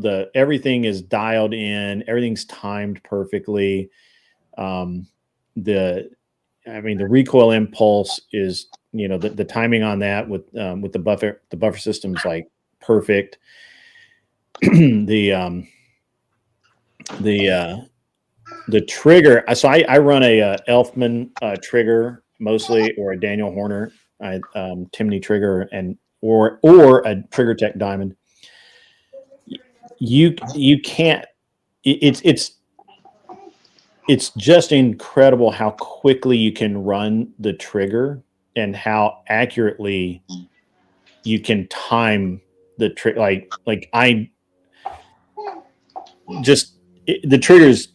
The trigger does not increase accuracy, but the trigger does increase speed and confidence. So that's important. The barrel on my rifle is ridiculous as well. I mean, just the whole gun is like crazy. What It's crazy. what trigger do you recommend for Glocks? Right now, I like a mostly stock trigger with the Terran tactical components put in it. I think that's a pretty decent trigger. There's a lot of them out there now, but I just think that it will work. It will not give you any problems if you just set it up right, and it's cheap. I think it's like 50 bucks. A all it lot is. of what I read lately, they like just that Glock performance trigger. It's like $100, and it's made by Glock, but it's just like an upgraded trigger that Glock is making. Yeah, I'm not really. I don't have any experience with that trigger, but I mean, I have Lone Wolf triggers. I have a couple of different triggers. Yeah, I was gonna just do the 25-cent trigger job, get the old Dremel out, and just polish all the. You have to be careful when you're polishing all that stuff, because Yeah. it can actually, there's some things that can happen. So. Yeah, but the trigger in and of itself doesn't increase. Well, the trigger will increase accuracy in a pistol to some degree, especially revolvers. The smoother the revolver trigger is, the more accurate you're going to be. Dude, you know what I've been battling with is I got one of those Walther P22s for my kid. Mm-hmm. That gun is so finicky with ammo. It's unreal. It's unreal. And I finally trade it in and get the SIG version. I have the SIG version, runs solid 100%. Like there's no problem. Actually, I'm looking at that Ruger Mark V because I want to build like a 22, red dot, like a competition style 22, like a steel challenge pistol. Yeah, I mean, I have a Ruger Mark 45, and it's pardon me, a Ruger Trail Light Mark 45 or whatever it is. Anyway, it doesn't matter. It's badass. It's really cool. Yeah, they're fun.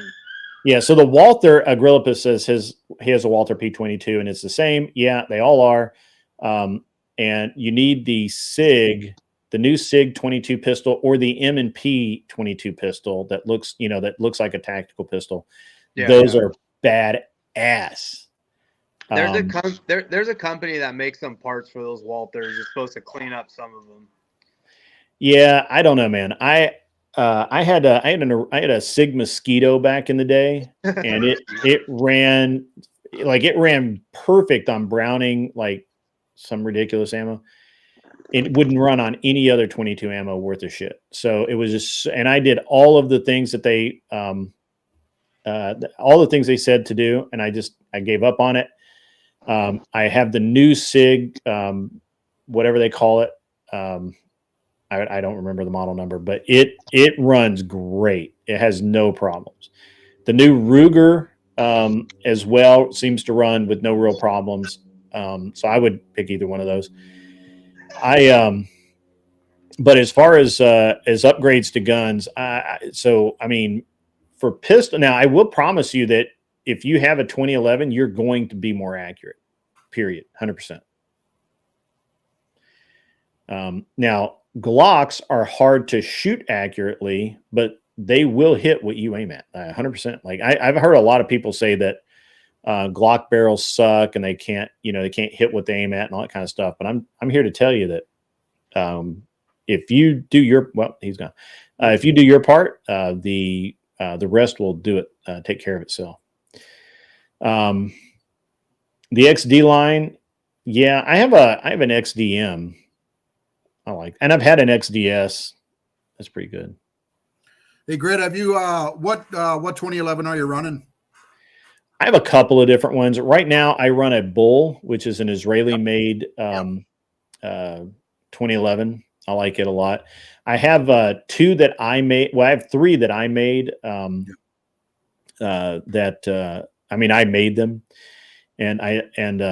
so one has two have aluminum frames. I have one that's a commander length aluminum frame, and then I have a full length or full size 5-inch barrel aluminum frame. And give me a second.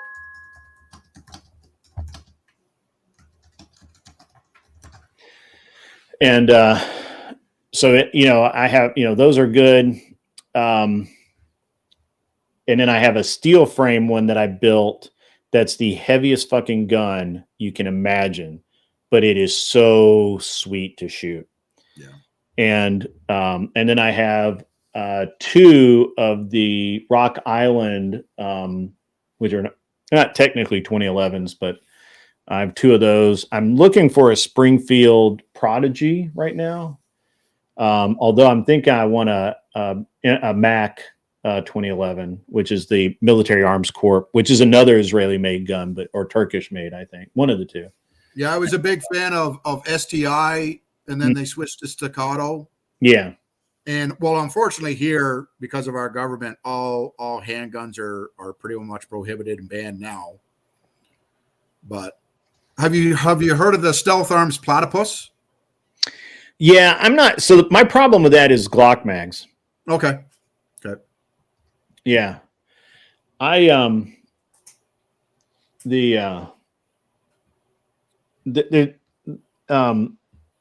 I have no problem with regular mags or regular 2011 mags, and I've seen a lot of people have problems with Glock mags. So yeah, I got an old school. I shoot an old school 1911 45 commander length. Yeah. So just Yeah, I like the idea of the new Dan Wesson, whatever they're calling it. It's basically a 2011 with a link frame barrel, but yeah, I can't do it. I mean, if I find one at a good deal, I might buy it. Yeah. But I think it's hard once, like for my rifles, once you've gone custom, it's really, really hard to go back to finding yeah. I build all my own rifles. As a matter of fact, at this point, I buy 80% lowers and I machine them out myself. And then, everything is exactly where it's supposed to be. If I don't do that, I buy ADM or Juggernaut Tactical uppers and lowers, but it's so hard. So I've had lowers from a bunch of different people, and I mean I've had some expensive ones like Voltor and Daniel Defense and some other really expensive lowers and uppers, and they're good and they're fine and they will work. But when you really start measuring things and you really start truing up the gun and really start trying to dial it in to where I can take my 5.56 18-inch AR and hit a standing offhand shot on a BC zone that's 500 yards away, or be on an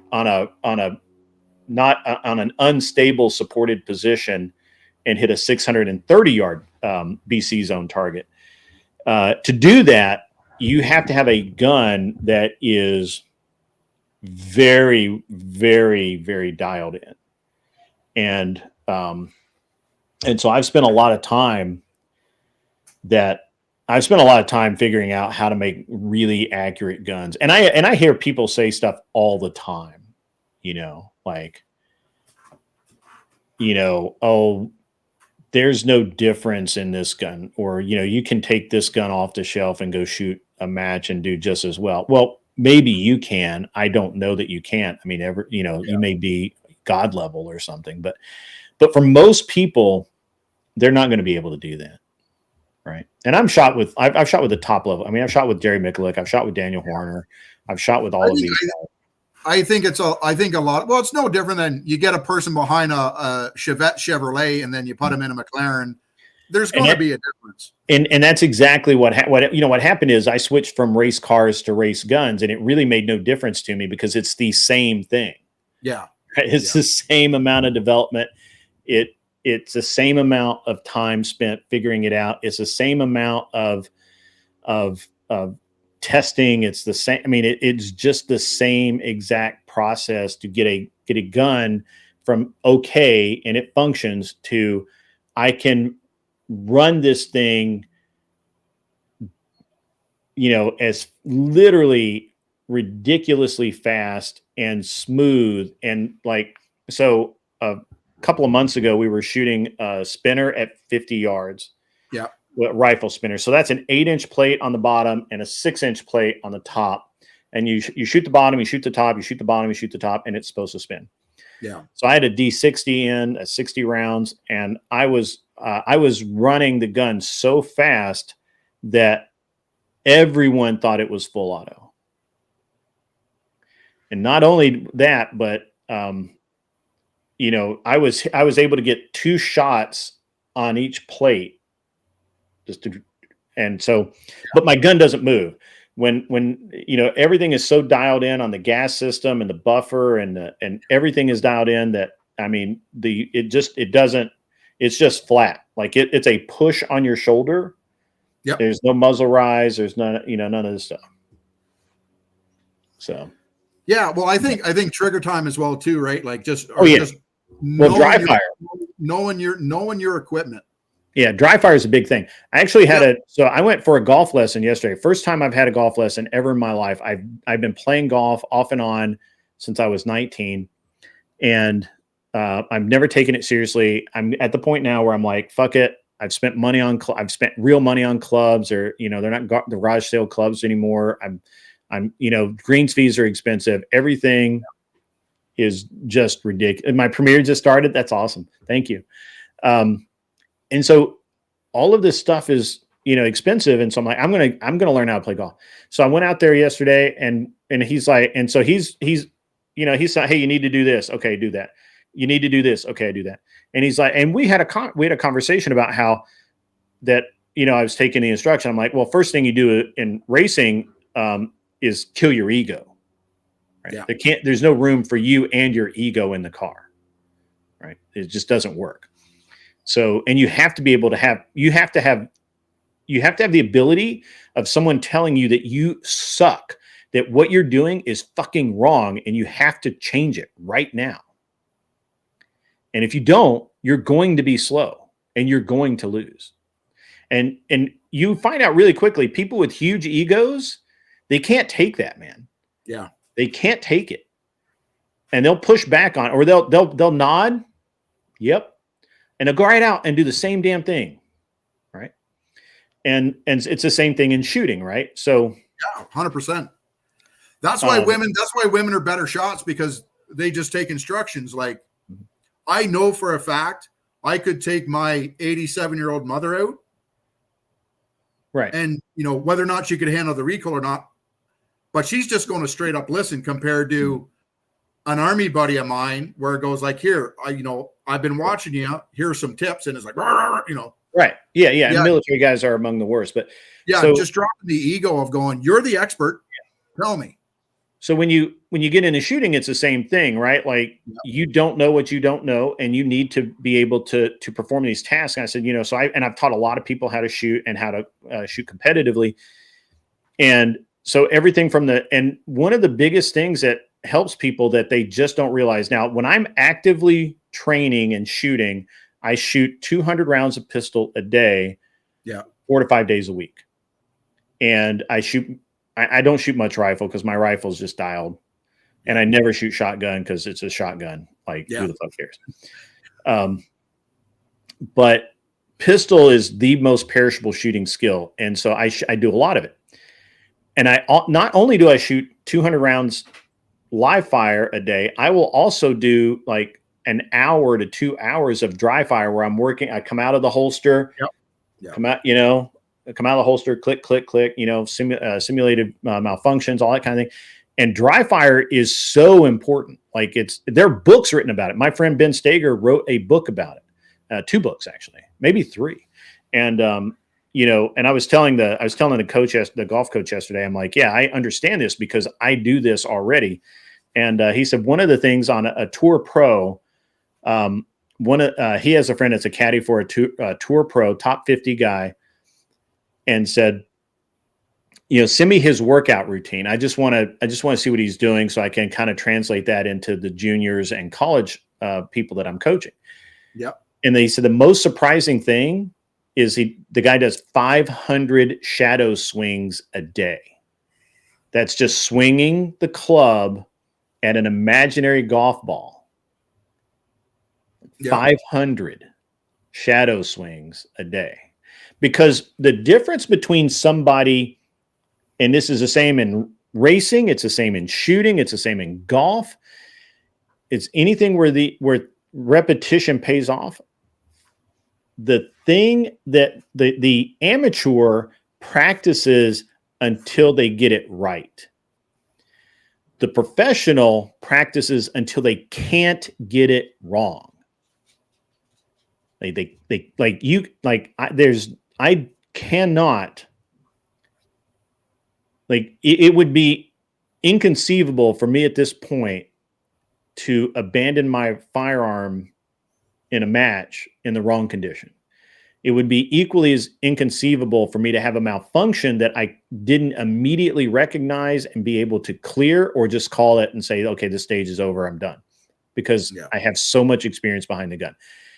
At this point, I can generally tell why I missed. If I miss, I can say, okay, I'm high, or I pulled that shot, or I triggered early. I didn't let the gun settle. Whatever it is, I can diagnose what's going on.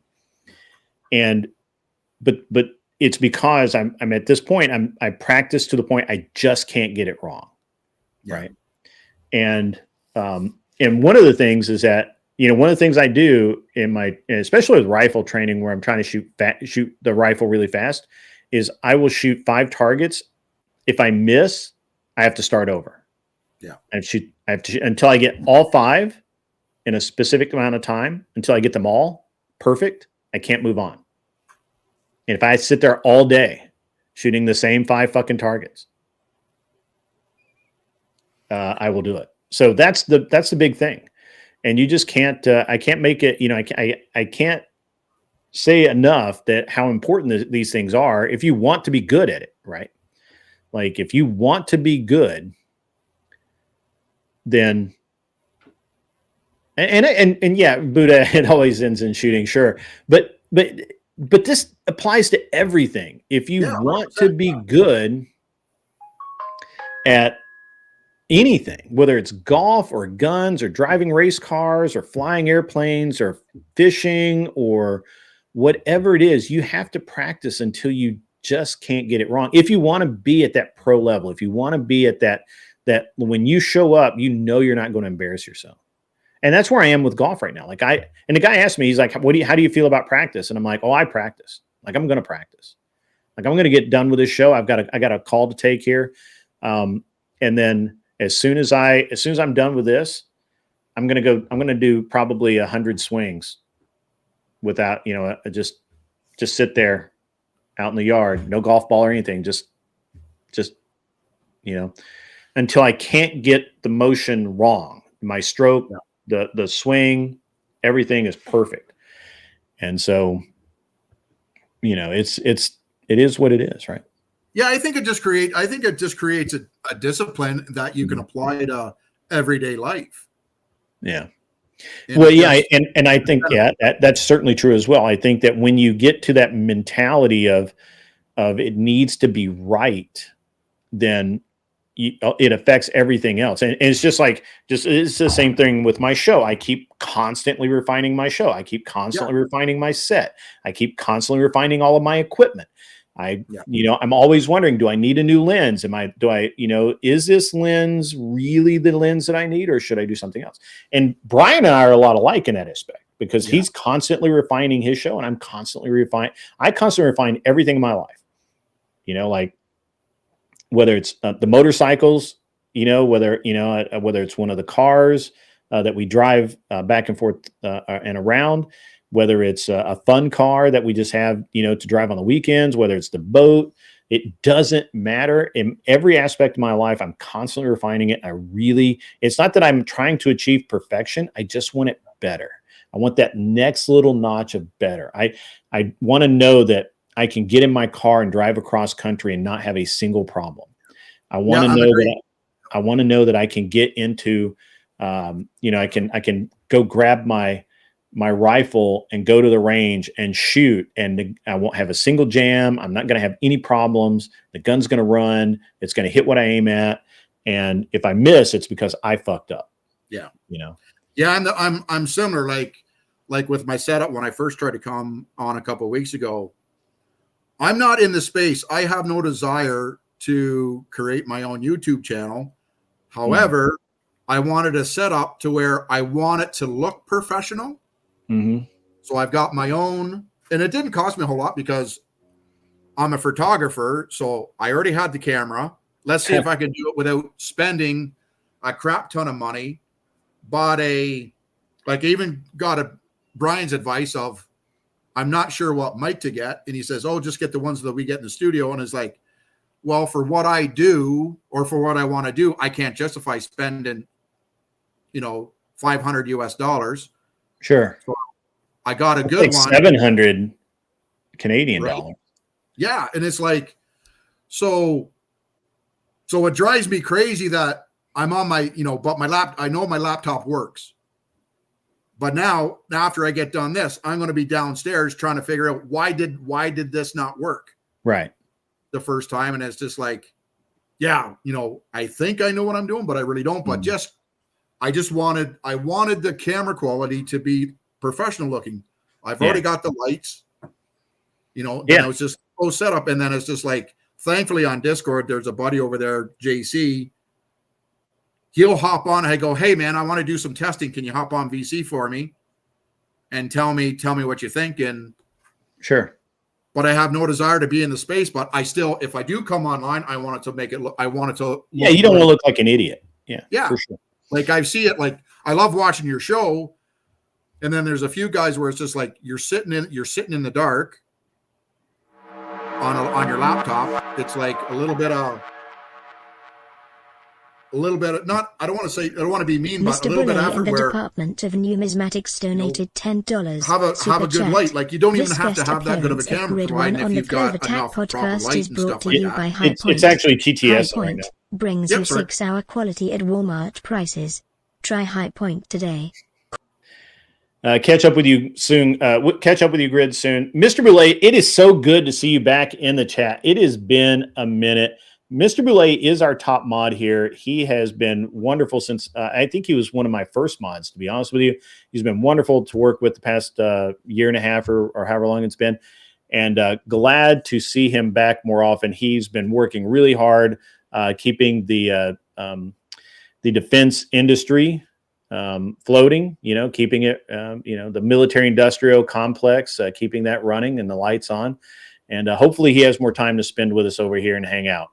So he is a valued member of my show, and I hope to see him out there soon. With that, I got a call, guys. I'm sorry, I'm about 5 minutes late. I need to take this. I need to hop on a call really quick. I'm trying to set some stuff up for my DebateCon event. And again, tomorrow night we'll be doing the debate show. If you want to debate, you need to go to Discord and let me know that you want to debate. If you know a lefty that might want to debate that's not a Spurgaholic like Ryan, please invite them. We are short on lefties. Long on righties, short on lefties. And in the meantime, you guys be cool. Have a great rest of your day. I don't have time to set up a raid. I apologize. I don't know who's on right now. That's really bad form of me. Let us see if anybody's out there. It looks like Rob Noor is live right now, or is he preview? Nah, that's a preview. Never mind. Yeah, I don't see anybody out there right now. So go have a great rest of your day. Thank you very much, Eakin for being on today. Raid my own premiere. I should. Somebody throw me the. Let me see if I can find it. All right. Thanks for having me, Greg. I'll say absolutely. See you later. Great talking man. to like-minded people, and we'll see you around. Thanks for having me. Dude. Flawless. Thank you very much. All right. So let me find my premiere. Maybe, I mean, that is hilarious because I did that last time too. I did read, I now that I think about it, I did raid my own premiere last time.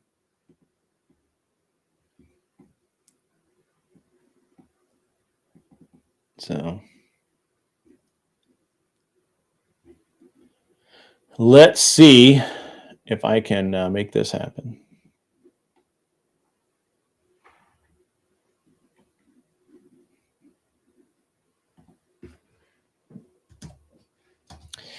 Yeah, it was a great show today, guys. Really appreciate all of the help.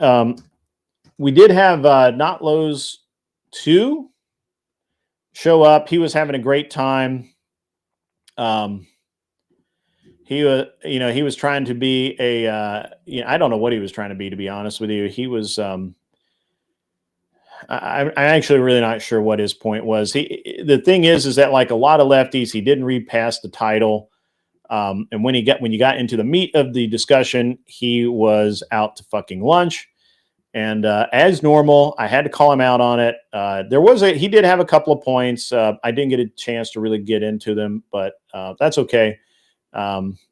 So he will be, he's always welcome here. I don't want anyone to think that, I don't like him or whatever. So, that's, but at the same time, he's,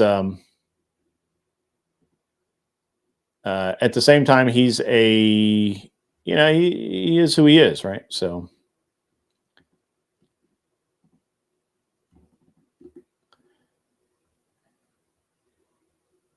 yeah. Be yourself, by yourself, stay away from me. I can dig that. Yeah. If you guys are looking for a good book that will help, that might help you out, kind of understanding the, how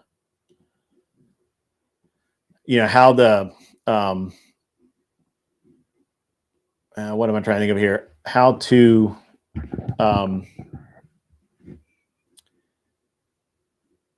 what am I trying to think of here? If you want, just how to be a better, maybe a better,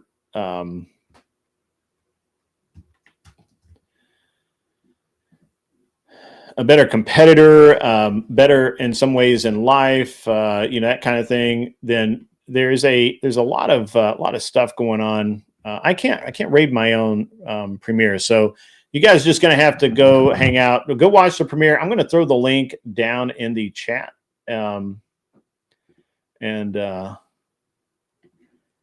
Hopefully it works. I don't know why it's not really working, but there you go. Let's see. Yeah, there you go. All right. So there's a link. Go have fun. Have a great rest of your day. I've got to jump on a call. You guys are awesome. Be cool. Cult Feminism is a great book. Oh, the book I was trying to think of is With Winning in Mind by Lanny Basham. It is a true insight into how mentally you should think about competition, how to prepare mentally for competition, and how to be a great human being. So, again, it's With Winning in Mind by Lanny Basham. I believe you can get it on Amazon. It's a cool book. It's a very short read, but it's very, very good, and you guys will really enjoy it. In the meantime, guys, as always, be cool. Wear the glasses if you need them, and go stand on my other